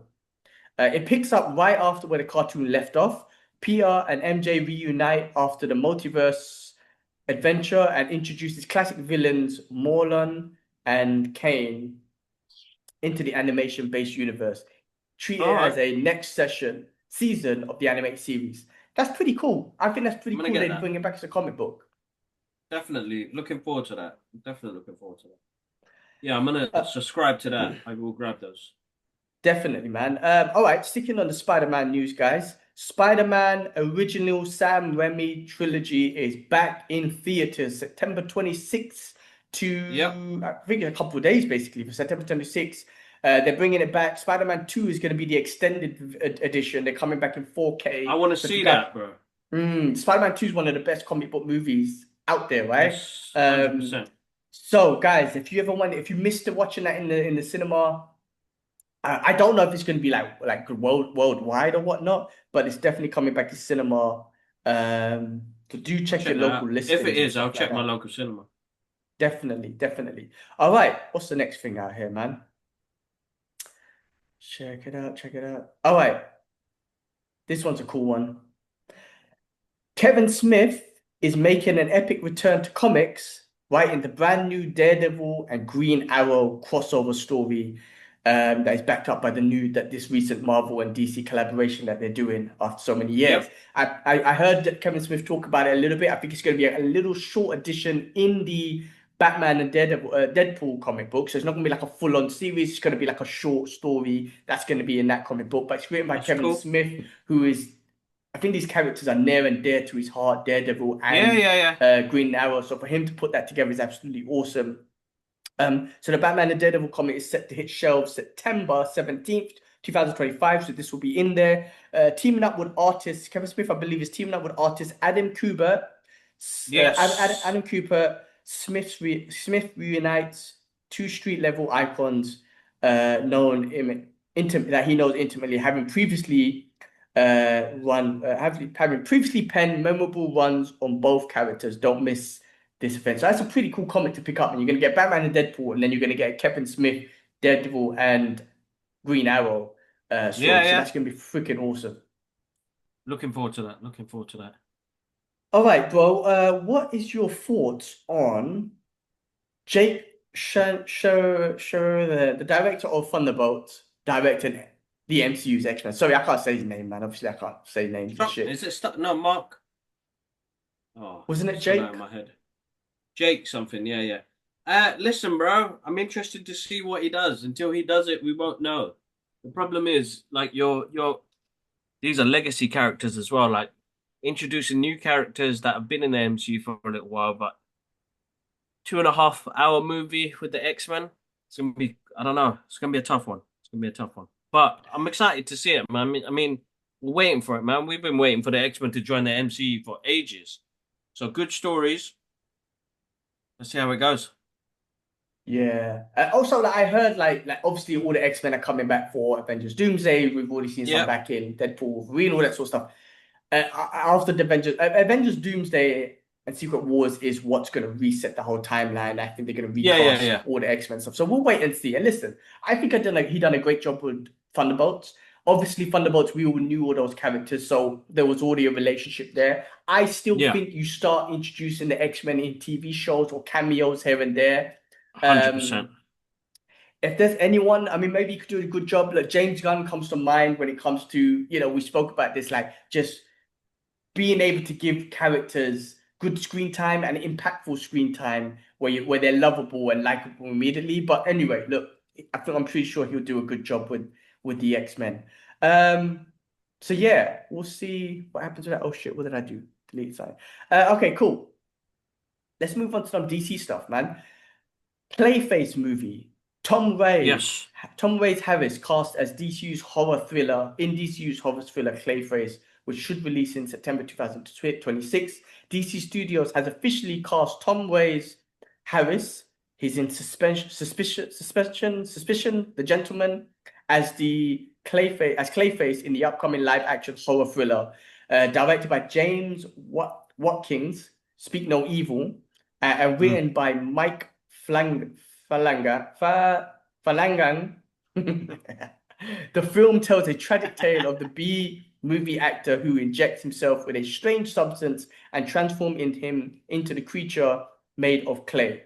Set to launch in September 2026, Clayface dives into the body horror within the Phase 1 Gods and Monsters era of the DC universe, connecting to the upcoming films like Superman and Supergirl and stuff. So, I mean, this actor, I mean, like, if you could see him here, but he's going to be all CGI and whatnot. So, obviously being Clayface and everything. So, should be interesting. I don't know. Definitely. Thoughts? Definitely.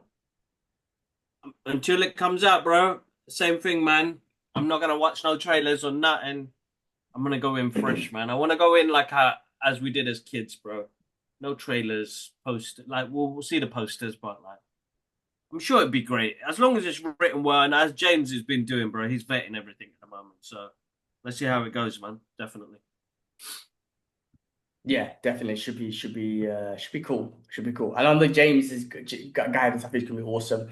All right, guys, this is an exciting one, man. This is proper exciting, man. Jet Li returns, man. Jet Li, love this dude, man. He returns in Blades of Guardians live action movie starring Wu Jing and Nicholas Tse. Jet Li is back. The legendary martial artist is back in the live action adaptation of Blades of Guardians. I believe I've not seen that, but it's an anime. Okay. The Blades of Guardians. I believe it's called Bao Ren. Again, I haven't seen it. I'm not into it. I saw Jet Li and I was like, oh, okay, you got my interest. Directed by Yu Wu Ping, who's a legend. I don't know if you saw my Instagram post, man. Yu Wu Ping's dad is just turned 113 years old. Did you see that picture I put on my Facebook, on my Instagram with Jackie Chan? 113, and he's standing there with his birthday cake. I'm like, my guy's like definitely got some healthy AI shit for a moment, but yeah, I thought it was Jackie Chan's dad, bro. Oh my god, man. Anyway, so Yu Ping also featuring Wu Jing and Nicholas Tse. This highly anticipated Wuxi epic brings the acclaimed comic to life with intense swordplay, emotional storytelling, and powerful action scenes. Jet Li's return marks his first role since Disney's Mulan in 2020. Get ready for a high-caliber martial arts spectacle. Now, I'm not expecting Jet Li to do bare martial arts or whatnot, but it's still fun to have him back, man, on the big screen. He's such an awesome actor, man. I was watching Once Upon a Time in China not too long ago, and I'm like, this guy is just so good, man. He's just really good. And I watched Forbidden Kingdom again as well recently as well, and I was just like, I love that movie.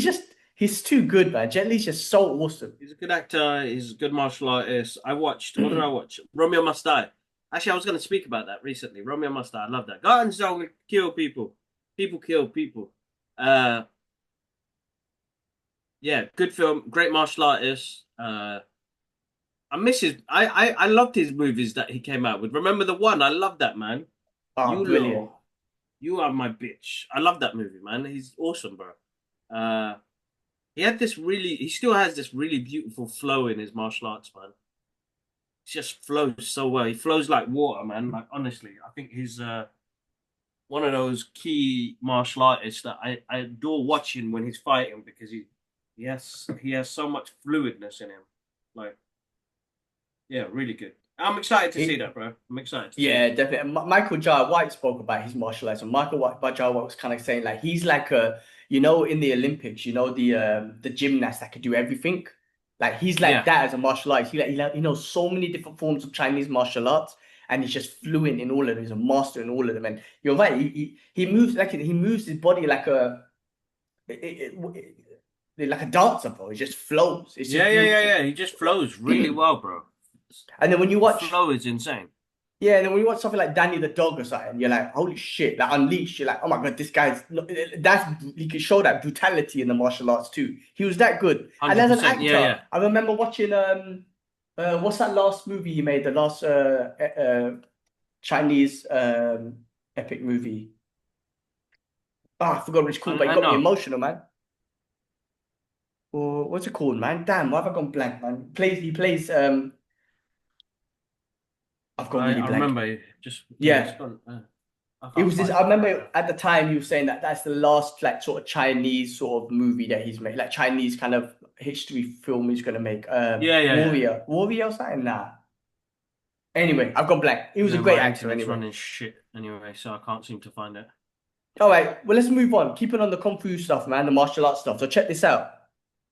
AI, China Kung Fu Film Heritage Project is using AI to digitally restore over 100 martial art classic movies.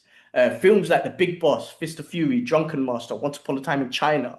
The initiative enhances images, sound, and production quality while preserving the original spirit of these cultural treasures.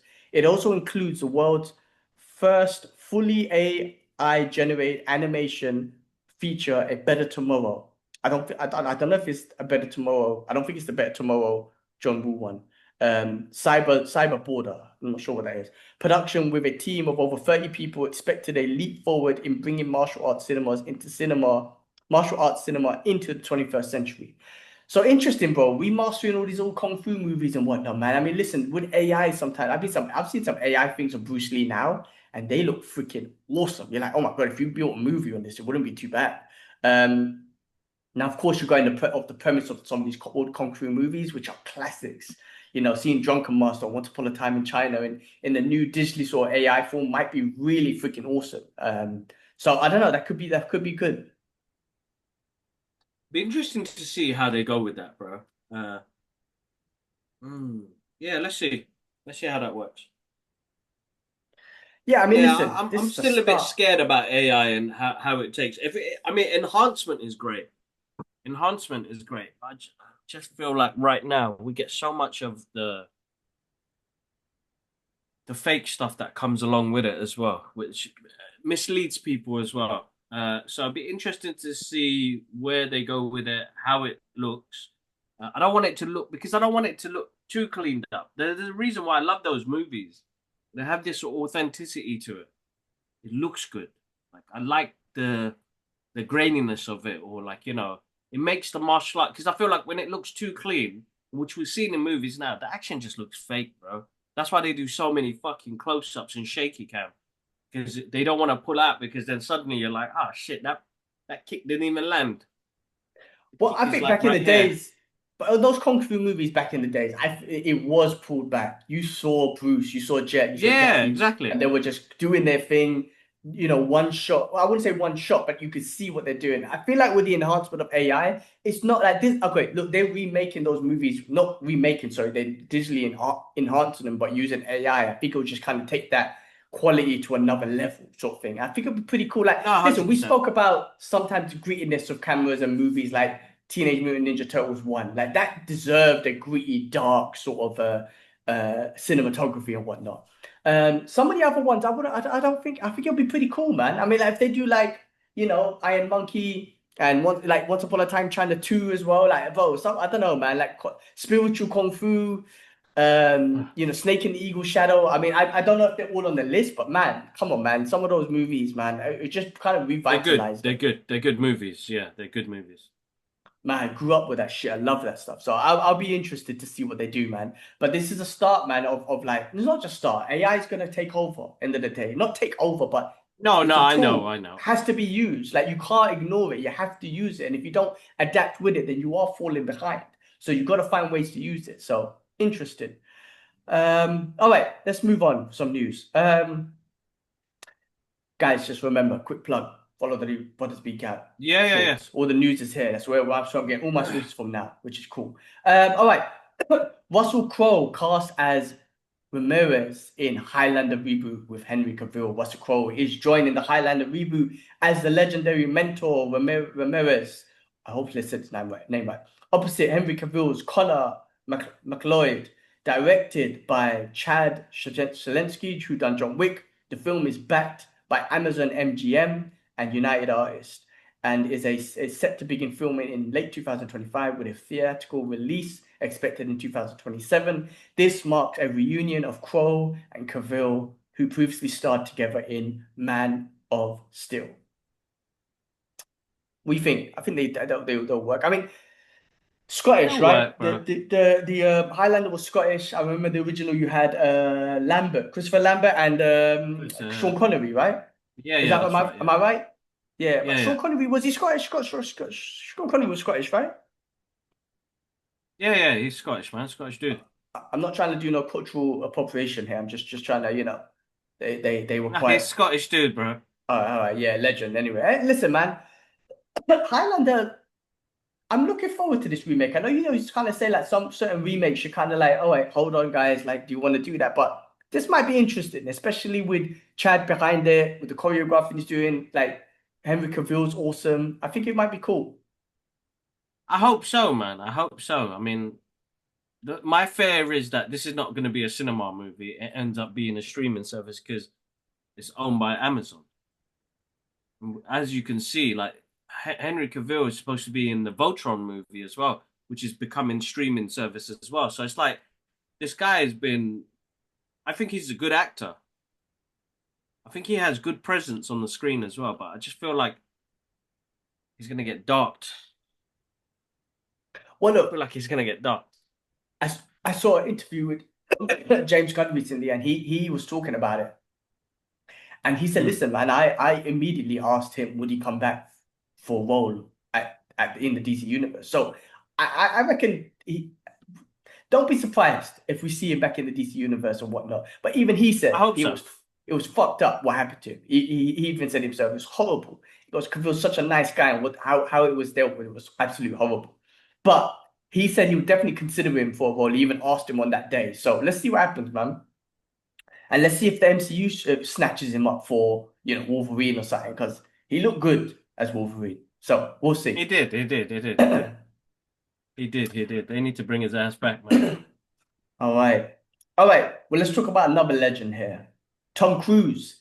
Tom Cruise is set to receive an honorable Oscar during the 2025 Governor's Awards for his lifetime achievement and commitment to theatrical filmmaking, including Okay. performing his own stunts. He'll be honored alongside choreographer Debbie Allen and production designer Wynne Thomas, while Dolly Parton will receive the prestigious Jean Herschel's Humanitarian Award for her incredible charitable efforts. The ceremony is scheduled for November 16th, 2025 in Hollywood.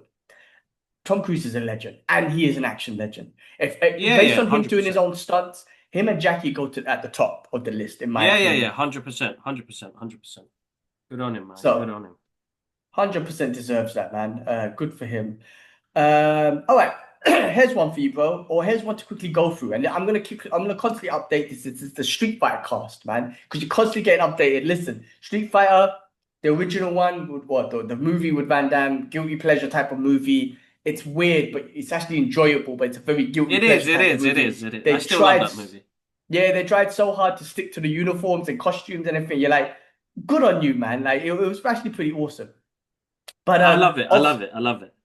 they're remaking it. The cast is constantly getting announced with new cast and whatnot. I listen, guys, check again the channel. I'm going to constantly update it as soon as things are confirmed. But right now, we got Ryu as Andrew. We got Andrew. I start with the actor's name. Sorry, Yeah. no. Start with the character's name. Ryu is going to be played by Andrew Koji. Sorry.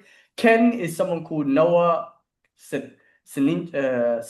Centino. Chung Lee, Kallian Lang, and forgive me if I've butchered names. You guys know by now I can't read for shit, so I'm trying my best. Gayu is played by Cody Rhodes, who's a wrestler. M. Bison is David Desmanchain. You know the guy who plays Polka Dot Man. Yeah. That's M. Bison, which is an interesting choice. Because M. Bison's kind of hench, man. So anyway, Akuma, Roman Reigns, wrestler, who I know for. Blanca, Jason Momoa. It's an interesting one with him. Crazy hair. I think he'll be all right. Balrog, 50 Cent. Vega or Orville Peck. And then Dan is Andrew Schultz, who's a comedian. So interesting cast so far. I've seen updates about Dalsim and the Honda and whatnot. I'm going to look into it, see if that's legit. But I'm going to keep updating it. But Street Fighter, man, they're working on that cast, man. I don't know, man. Honestly, I don't know.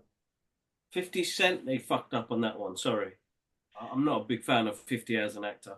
I think he is horrible. I know he's trying, and listen, man, get rich and die trying. Listen, bro, I respect the hustle, 100%. I respect the grind, but there is some things you're good at, and there is some things I don't even know how you got into, bro. He can't be Balrog, man. They need a boxer like Michael-Jamal White would have been perfect for that. But Yeah, there's other actors that could have been amazingly to fulfill that. I just can't see 50 Cent as Balrog, bro. you know, He's gonna obviously grow the Balrog. trimbo. He's gonna have the, I don't know, bro. Like, there's got to be a certain look as well. Like, It's like a Mike it's Tyson hard. look. Really, it was based on Mike Tyson, right? Yeah, Every it's Mike boxer. Tyson. Yeah, Yeah, so they should have got like someone like a Mike Tyson sort of look, like short, not short. Mike Tyson was short for the heavyweight division, but short, kind of stocky type of dude. I don't know. I don't know.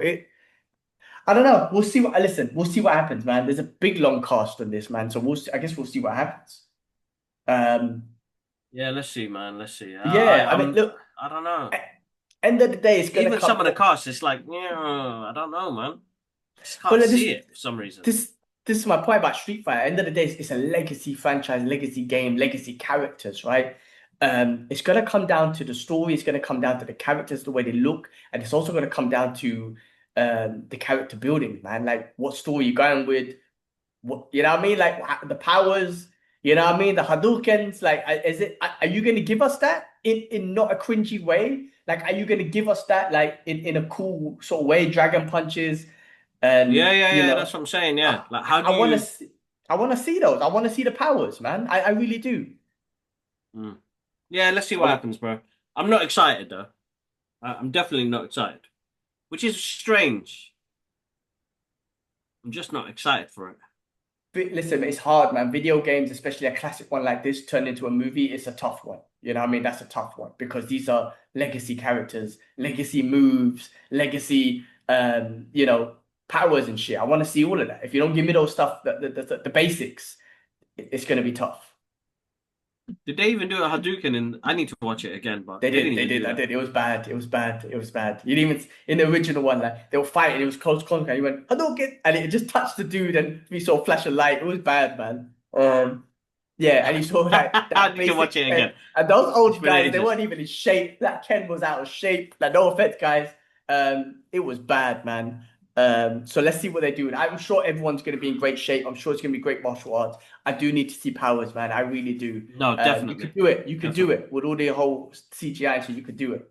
All right, moving on. But this is a good one, man. Fist of the North Star reboot announced 40 years later, man, for I'm 2026. excited, bro. I'm The excited. most Definitely excited for that. That's it, man. The most gonzo fighting anime of all time is making its triumphant return. 40 years since the debut, Fist of the North Star is officially getting a brand new anime series set to premiere in 2026. Fans of Ken Shido's legendary martial arts and over-the-top action can finally look forward to a fresh take of the classic. Stay tuned as more details emerge about the story. I've done a trailer reaction. My God, the Fist Does it of the look North Star, good? it I looks haven't seen good. it. It looks good. It actually does. Listen, nothing will beat that 1985 animation. Best of the best, in my opinion. And I saw your recent podcast with the one that came out with my guy. What's his name, man? Ken Ken. Ken. And Yeah. he was talking about, watching animations in dubbed versus English and whatnot. I agree. Should always be in local language. I 100% agree. However, Fist of the North Star, the original, the dubbed one, man. We spoke about this, man. The voice acting, the dialogue, absolutely fantastic, bro. So Mm. for most cases, yes, that one was the first time I realized how good voice acting and dialogue is. But bro, I'm looking forward to it. The trailer looks cool. The animation obviously looks cleaner and whatnot, but just the aura of Kenshiro, you're already dead. You saw Zenden in there and all those sort of guys, King Wow, Shin. It's so epic. One of the best It brings back animes of good all time. memories. I'm Oh excited to my see it God. as well. I'm It's excited to see so it. good. Excited to see it. It's so good. Absolutely Excited to see awesome. it. So I'm looking forward to that. I might go watch the old animated series again because they're just so awesome. So I think that's something that I would do. But yeah, Fist of the North Star, man, classic. All right, let's finish up with Definitely. some stuff that's coming out, and we can finish off, bro. Keep All going, bro. I right, need to go toilet. And go take a toilet. Let me just finish off with things that have been announced. So, Mobland season 2 confirmed for Paramount, Tom Hardy crime drama. So, the hit crime drama Mobland, starring Tom Holland, Pierce Brosnan, and Helen Mirren, has been officially renewed for a second season on Paramount Plus. Season 1 premiered in March 2025, earning over 26 million global viewers, ranking as the platform's second biggest original series. Executive producers, including Guy Ritchie and Jez Butterworth, will return to deepen the saga of London's Warren mob family, with unresolved betrayals and explosive cliffhangers demanding a powerful follow-up. Great show. If you haven't seen the first one, absolutely fantastic. I love all that mafia stuff, that mob stuff. Seeing it from a UK perspective is always great. Guy Ritchie is fantastic with just dialogue and whatnot. Tom Hardy's amazing. Pierce Brosnan is a diabolical bastard. He's awesome in this really good show. Great family dynamics, just absolutely fantastic. On-screen presence by Tom Hardy. Every time he's on screen, he's just got this cool, calm demeanor presence of like why he's a part of the family and why he does. You can tell like why he's hired for that family. To do the job that he does in his acting and his performance in the show is so good. And with the direction of Guy Ritchie is just absolutely fantastic. So really good show. Looking forward to season 2. I binged through season 1. I would look forward to binging through season 2 because it did leave us on a cliffhanger. There's more to see with that show. So looking forward to that. Guys, keep an eye out for Mobland season 2. Excuse me, my throat's killing me now, man. I think I could already feel it. I need to stop talking. Been talking too much. As you do with the podcast. All right, guys. All right. Social Network 2. They have announced. Aaron Sorkin directs Social Network Part 2, inspired by WSJ's Facebook file. So I actually work for WSJ, Wall Street Journal, which is crazy. All right, so here, check this out.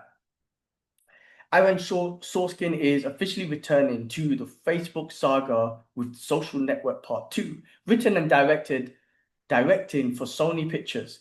The film draws the inspiration from the Wall Street Journal's explosive Facebook Files series and will explore the platform's impact on mental health, misinformation, youth culture, and major events like the January 6th Capitol riots.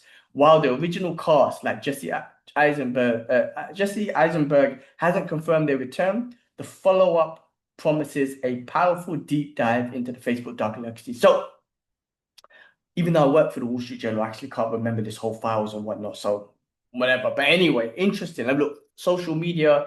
I think this movie came out, the original one, 2000, maybe 15 years ago, something like that. Social media has made a dramatic, crazy impact in the world with Twitter, with Instagram, with TikTok, all that sort of stuff. The effect it does take on mental health, the information they pass out there, be it good information, bad information. There's so much touch on, but obviously they said that they're focusing on these Facebook files and all this sort of stuff. But they're gonna touch on some of the other stuff about social media. Just talking about the Social Media Network Part 2 that has been confirmed, bro. Cool. So, the first one I really enjoyed. Social media is a big part of our world. It's a big part of news. It's a big part of society right now. Reality, it is what it is, like it or not. It is what it is. And even from the Wall Street Journal perspective, the Wall Street Journal tries to thrive itself on trusted journalism and all that sort of stuff. That's questionable based on your opinion, whatever. And they always try to downplay social media. And I think back in the days, they downplayed the social media so much. Now you can't. Social media is a competitor in the journalistic world, in the journalistic 100%. World. The fact of the matter is, people have learned about what's happened in Gaza and Palestine through social media, because the mainstream media don't talk about it, obviously because of Zionist control, facts. So the platform that the Palestinians got and their story has been through social media, and that has made a global impact on the world. So social media is here to stay, and it makes an impact in global journalism and global news. It's fact. fake news can be anywhere now. It can be social media and even mainstream media, be it fake news or misguided news or narrative news. That's just the reality of what it is. Companies like the Wall Street Journal and New York Times and all that stuff cannot dismiss social media anymore as fake news. You can't just say that anymore because it is a competitor in the market now. So just point it out there. So this will be an interesting movie. For let's see what they do. Let's see what they do with it. All right. Here's one for you. Cobra Kai. Cobra Kai spin-offs, man. Cobra Kai never dies. Of course they're gonna carry this shit on, man. Of course they are. So Cobra Kai creators teases Miyagi-verse spin-offs, Binary Bros, Okinawa Trip, and more. So they're throwing out ideas out here. So they're definitely gonna do something. They're just throwing out a few ideas. So the Cobra Kai creators have confirmed that they're actively developing ideas to continue the beloved Miyagi-verse through spin-off series. While nothing is officially greenlit yet, several concepts have been on the table. The Binary Bros, which is Hawk and Dimitri in college. You got Sam and Miguel's journey in Okinawa. And then you got a Miyagi original story, which I think I would prefer that, to be honest with you. Fans can reassure... Oh, I don't know. Miyagi's so cool. I don't know if you want to ruin that, actually. So I don't know. But they're throwing out ideas. 100% they're going to get it, bro. 100%. So that's something to look forward to for Cobra Kai fans. I don't think it's going to end ever. They're going to keep pushing it and pushing it. So, interesting. I think I'm done. I think after Karate Kid Legends, I was like, that's it, me done. I'm happy with where it is. It's cool. I don't need it to be extended any longer. And we're not getting... Like, Miyagi Universe would be very interesting on where they head with it. But it needs to bring the heart back, bro. That's the only reason why the show worked, is because the heart that it brought back. And Miyagi, man, like, you know, Pat, man, bless his soul, he's not here no more. For somebody else to take on the role to play young Miyagi, it's a big responsibility, man. You got to make me love this character, man, because I adore him just with what he's done in those 4 movies. You know? So what you're going to bring to me that's going to make me connect with this character, because what Cobra Kai did was bring back some of those memories. It's a very they're hard shoes to fill, man. We're older fans, though, isn't it? We're older fans. So if they're going to do stories on Miguel and blah, blah, blah, and I'm like, I'm starting to feel like dad now when it comes to his old Western films, and they're much better than what we get now. It's true. I'm stuck with Karate Kid movies, bro. I love them. I don't need them remade or anything like that. I'm happy with the way they are. And I feel like the new Karate Kid Legends did prove that to me, to say these movies are not for me no more, man. I know they're extending the universe and they're growing the universe and they're mixing the universes. It's not for me no more, man. It's like, it's weird to get that realization to suddenly say, you know, because we as people, we get stuck with things because it's ours, isn't it? We treat those products as ours. We treat those comic books as ours, but it's not. It's the whole world's, and there are things we're gonna like, and there are things we're not gonna like. I could do it in a respectfully way. Like, I don't have to shit on it like everybody else does. I just saying it's not for me no more, man. It's time. It's moved on from me and it's gone to the next generation, which is blessed, bro.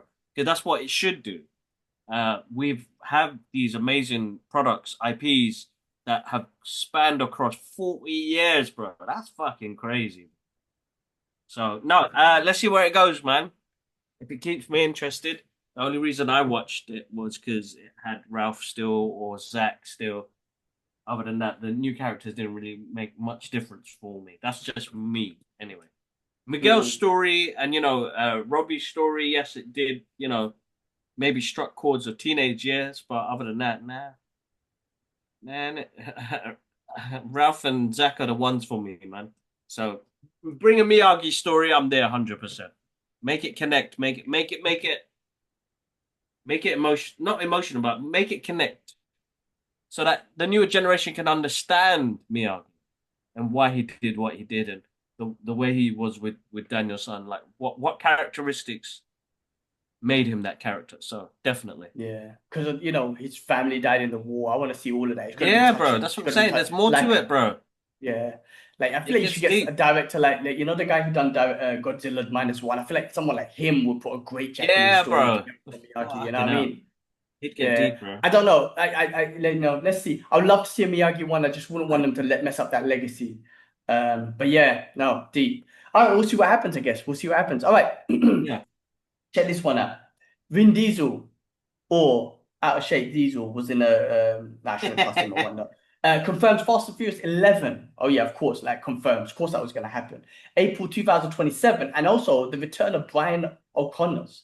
So Vin Diesel announced at Fuel Fest that Fast and Furious 11 will arrive in April 2027, bringing a triumphant return to its original Los Angeles and pure street racing. And in a major reveal, Paul Walker's iconic character Brian O'Connor will return with Dom one last time, likely a digital integration or archive sort of footage. This final promises to be the most emotional and epic send-off ever. Look, listen, hopefully they got the blessing of Paul Walker's family, which I'm sure they did. I hope. They might use his brother and they kind of put CGI in his face. Like some of the stuff you've seen with AI really looks crazy these days. So I'm pretty sure they can work something out. You know, am I interested in taking it back to the streets and all that? So I mean, last time what the fuck happened? Submarines and space and fucking all this shit. I don't know. How you gonna bring it back to the streets? I don't know. Listen, I'm gonna be very honest with this. I'm just gonna say it out there. I don't give a fuck. I probably won't go cinema to watch it because of Gal Gadot. I don't want to see that fucking idiot on screen.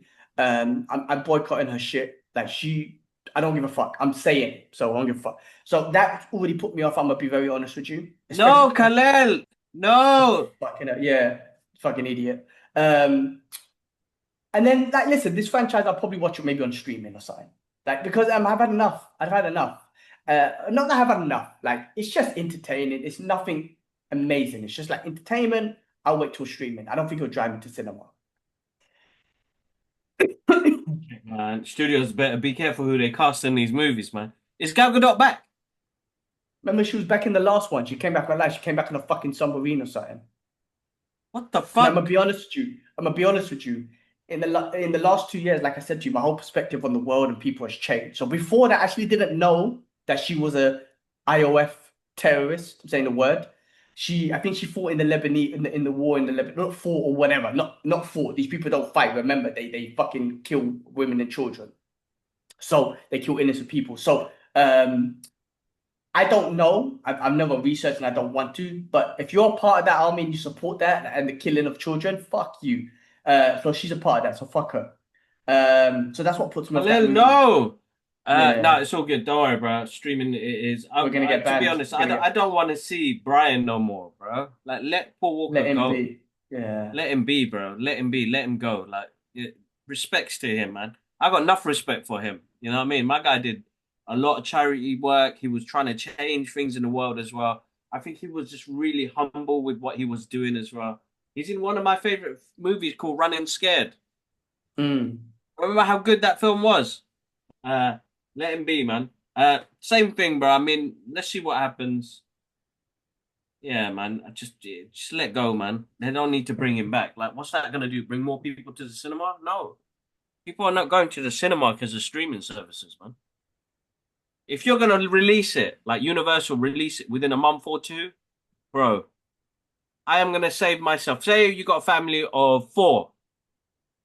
Each ticket is £20 each, yeah. So that's 80 quid. Minimum popcorn and a drink is like 7 quid, 8 quid. Call it 10 quid. Let's round it off. That's £120 for four people. When I'm spending 150 a year on streaming service, please go away. Fuck off. Where's that from? Yeah. Fuck Fuck off. off. I can't remember now, but it sounds familiar. Yeah, fuck um, off, man. yeah, no, I agree. I agree. Now, movies are hard to drag me to the cinema these days. I've spoken about that before. We don't need to go into that again. All right, let's move on. Let's move on. Here's Yeah, one for you, yeah, bro. yeah, yeah. Go on, go on. I got to pick up Nia in a bit. So yeah, Yeah, let's. that's what I'm Have we saying. got? Let's finish Yeah, up. A yeah, yeah, couple of yeah, things left. Three, four things left. Okay, yeah, quick. yeah. Akira live action rights are up for grabs. Warner Brothers lose and exits after 20 years. After 20 years in development hell, Warner Brothers has officially dropped the rights to the live action adaptation of the semi-Japanese sci-fi classic Akira. The property is now up for grabs with the several major studios reportedly interested, despite millions spent on dozen creative attached, including Taika Waititi on One Point. Warner Bros. Is moving forward. Fans now hope a more faithful adaptation can be finally made. Stay tuned. Yeah, so there was all these rumors about but not even rumors, it was going to happen. And Warner Brothers held the rights so long and they didn't do nothing, right? So now they lost the rights to it or whatever. This anime, you heard you speak about it with Ken. It changed cinema or influenced cinema. So it changed animation in my eyes. And I mean, the colors. I mean, my God, this animation brought colors to the screen in the 80s. I mean, that epic scene with the motorcycle. How many people have copied that in cinema or whatnot? Bro, one of the best impactful animes of all time, right? And for you to make a live adaptation movie, it's gonna be like, I don't know, but Tron, but on color steroids or something. I don't know, man. It's crazy. And now Taika, all love to him, and he'll do a great job if he done like Ragnarok, for example, and used all sort of color themes and maybe wonder. But I'm nervous after what Thor: Love and Thunder. Like he's some of his comedy gets too silly, and I'm not saying he'll make this into a comedy, but what I'm saying is if he went down that route, it's dangerous. Like if I don't think he would have done that. I don't know, but I'm just saying if you start making it a bit silly with that kind of filmmaking for Akira, it's serious, man. That could be a big mistake. So maybe it's a blessing that he moved away from it or they moved away from it. But Akira, man, live action, do we need it? It's got to be right. Don't fuck it up. Don't fuck it up. I don't think we need it, to be honest. I don't think we need it. I think as amazing it would be to see it, man. I mean, look what they did to Fist of the North Star, man. Poor Gary Daniels, man. Listen, man. Oh, that was I back know in the you day, though. failed by the script, but still, that was basic, man. I know it's back in the day, but even with he did Ghost in the Shell, bro. But Ghost in the Shell still didn't have like the movie looked amazing, did the stuff, but you know, it just doesn't have the same feel as an anime does, bro. Like it's like doing Spirited Away in live action. It just wouldn't work. Studio Ghibli, the guys that did that, is an amazing animation. It's so deep, but yeah, I'm glad. I'm glad he hasn't got it either because I don't think he's an amazing director, bro. But I just feel like that's just not his style of movie making. And I think that's what he wanted to try and do was to go away from what he was doing at Marvel. Because, like, don't get me wrong, what he did for Marvel, like for Ragnarok, is wicked. Just the screaming goat in the next one, and Oh, I think God. he had a solid story in there.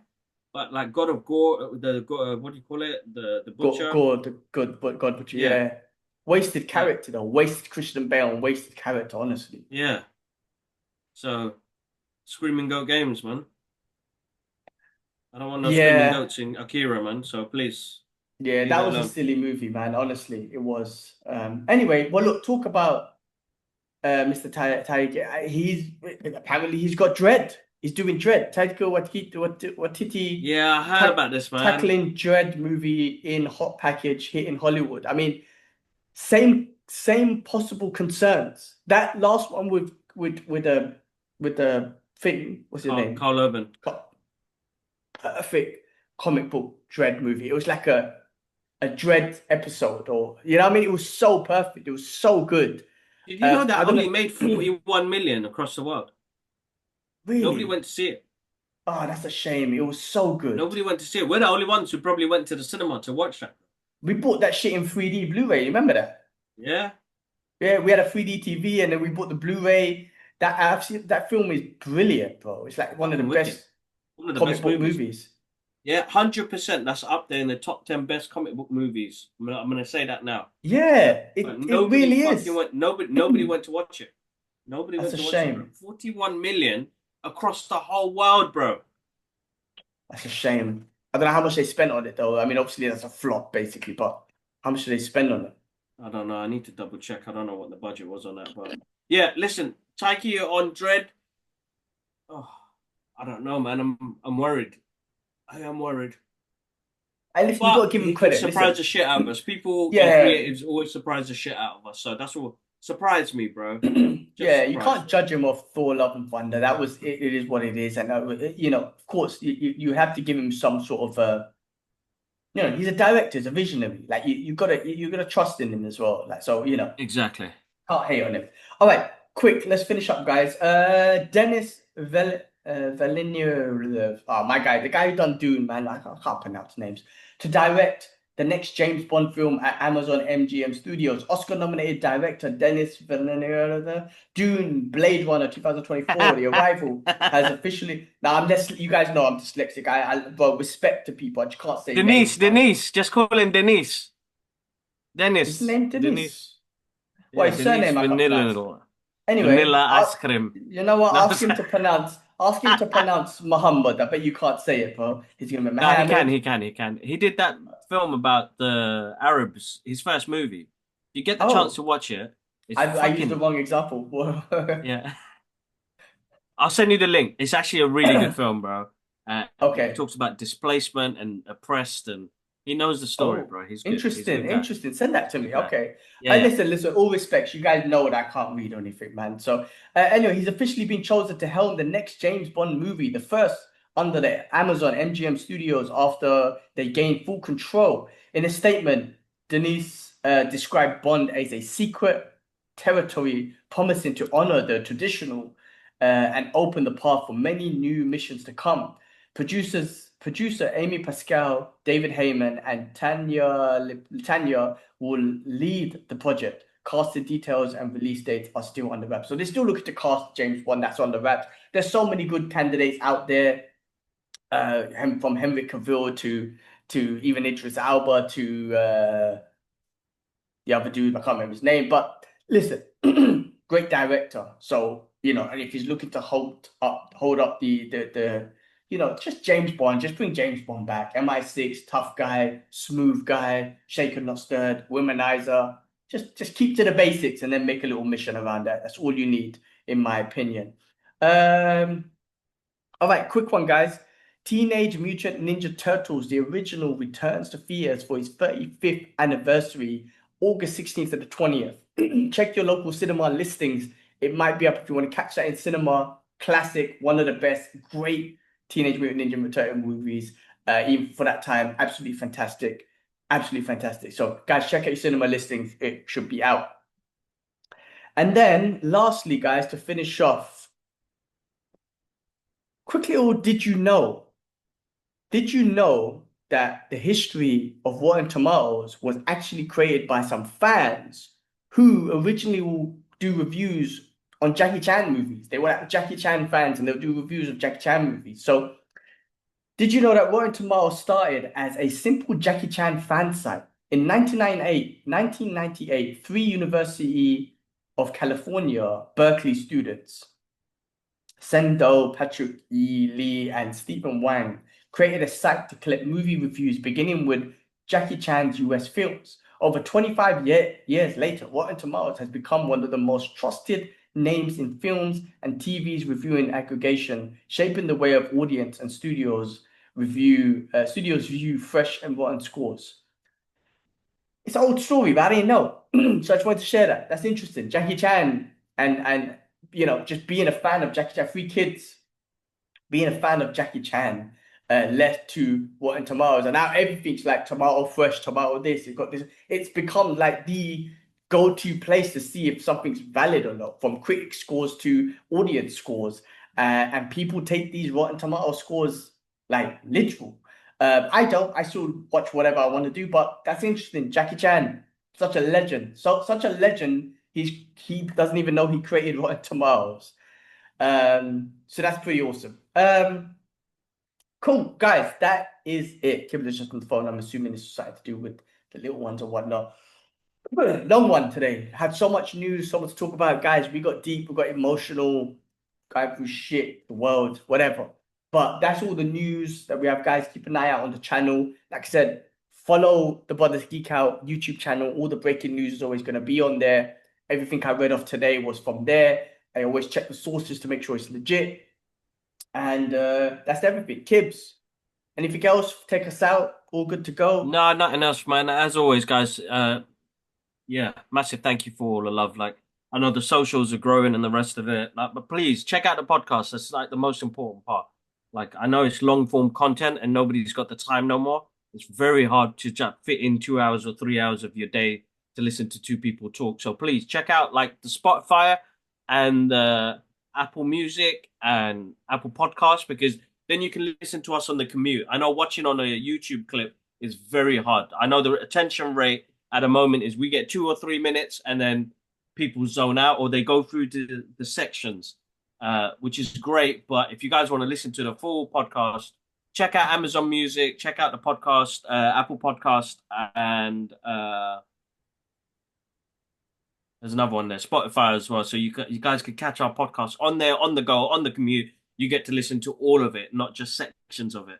It's very hard. I know video content, long form is very hard because you guys only digest so much, but massive thank you for all the love so far. We will get some more stuff out there. I think we've got a couple of reviews coming out very soon. I've got a few more episodes coming out as well. So there's never enough content that's not coming out. So you guys are always getting exclusives as well. Recently, you got the Fantastic Four exclusive. Shout outs to Geek House show for that. We did the Superman stuff. I still got more Superman stuff to upload.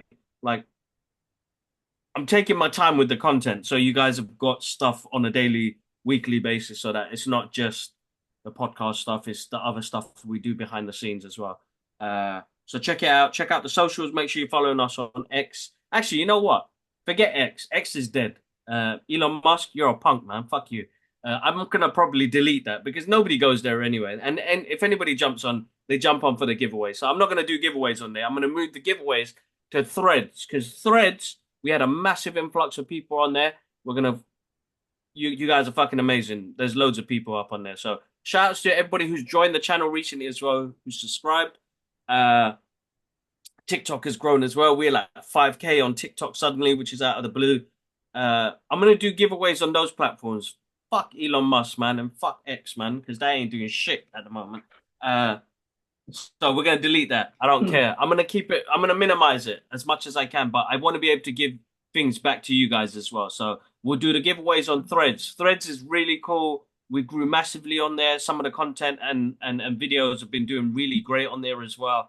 So shout out to the people that are on Threads. Shout out to the people on TikTok as well, because you guys have really enjoyed the videos we've been doing. And I know I get a bit more political on that side of things because I speak my mind on there a little bit more, and you guys connect to that. Plus all the some clips and photos. You guys are engaged better on TikTok than you do on other platforms. So narrowing it down so that you guys can find us, but make sure you check it out. As always, check the links below. Medical aid for Palestine, guys. You know, they're still going through all the stuff that they are going through, which is insanely crazy. And I can't fathom that they're still going through this, which is fucking crazy.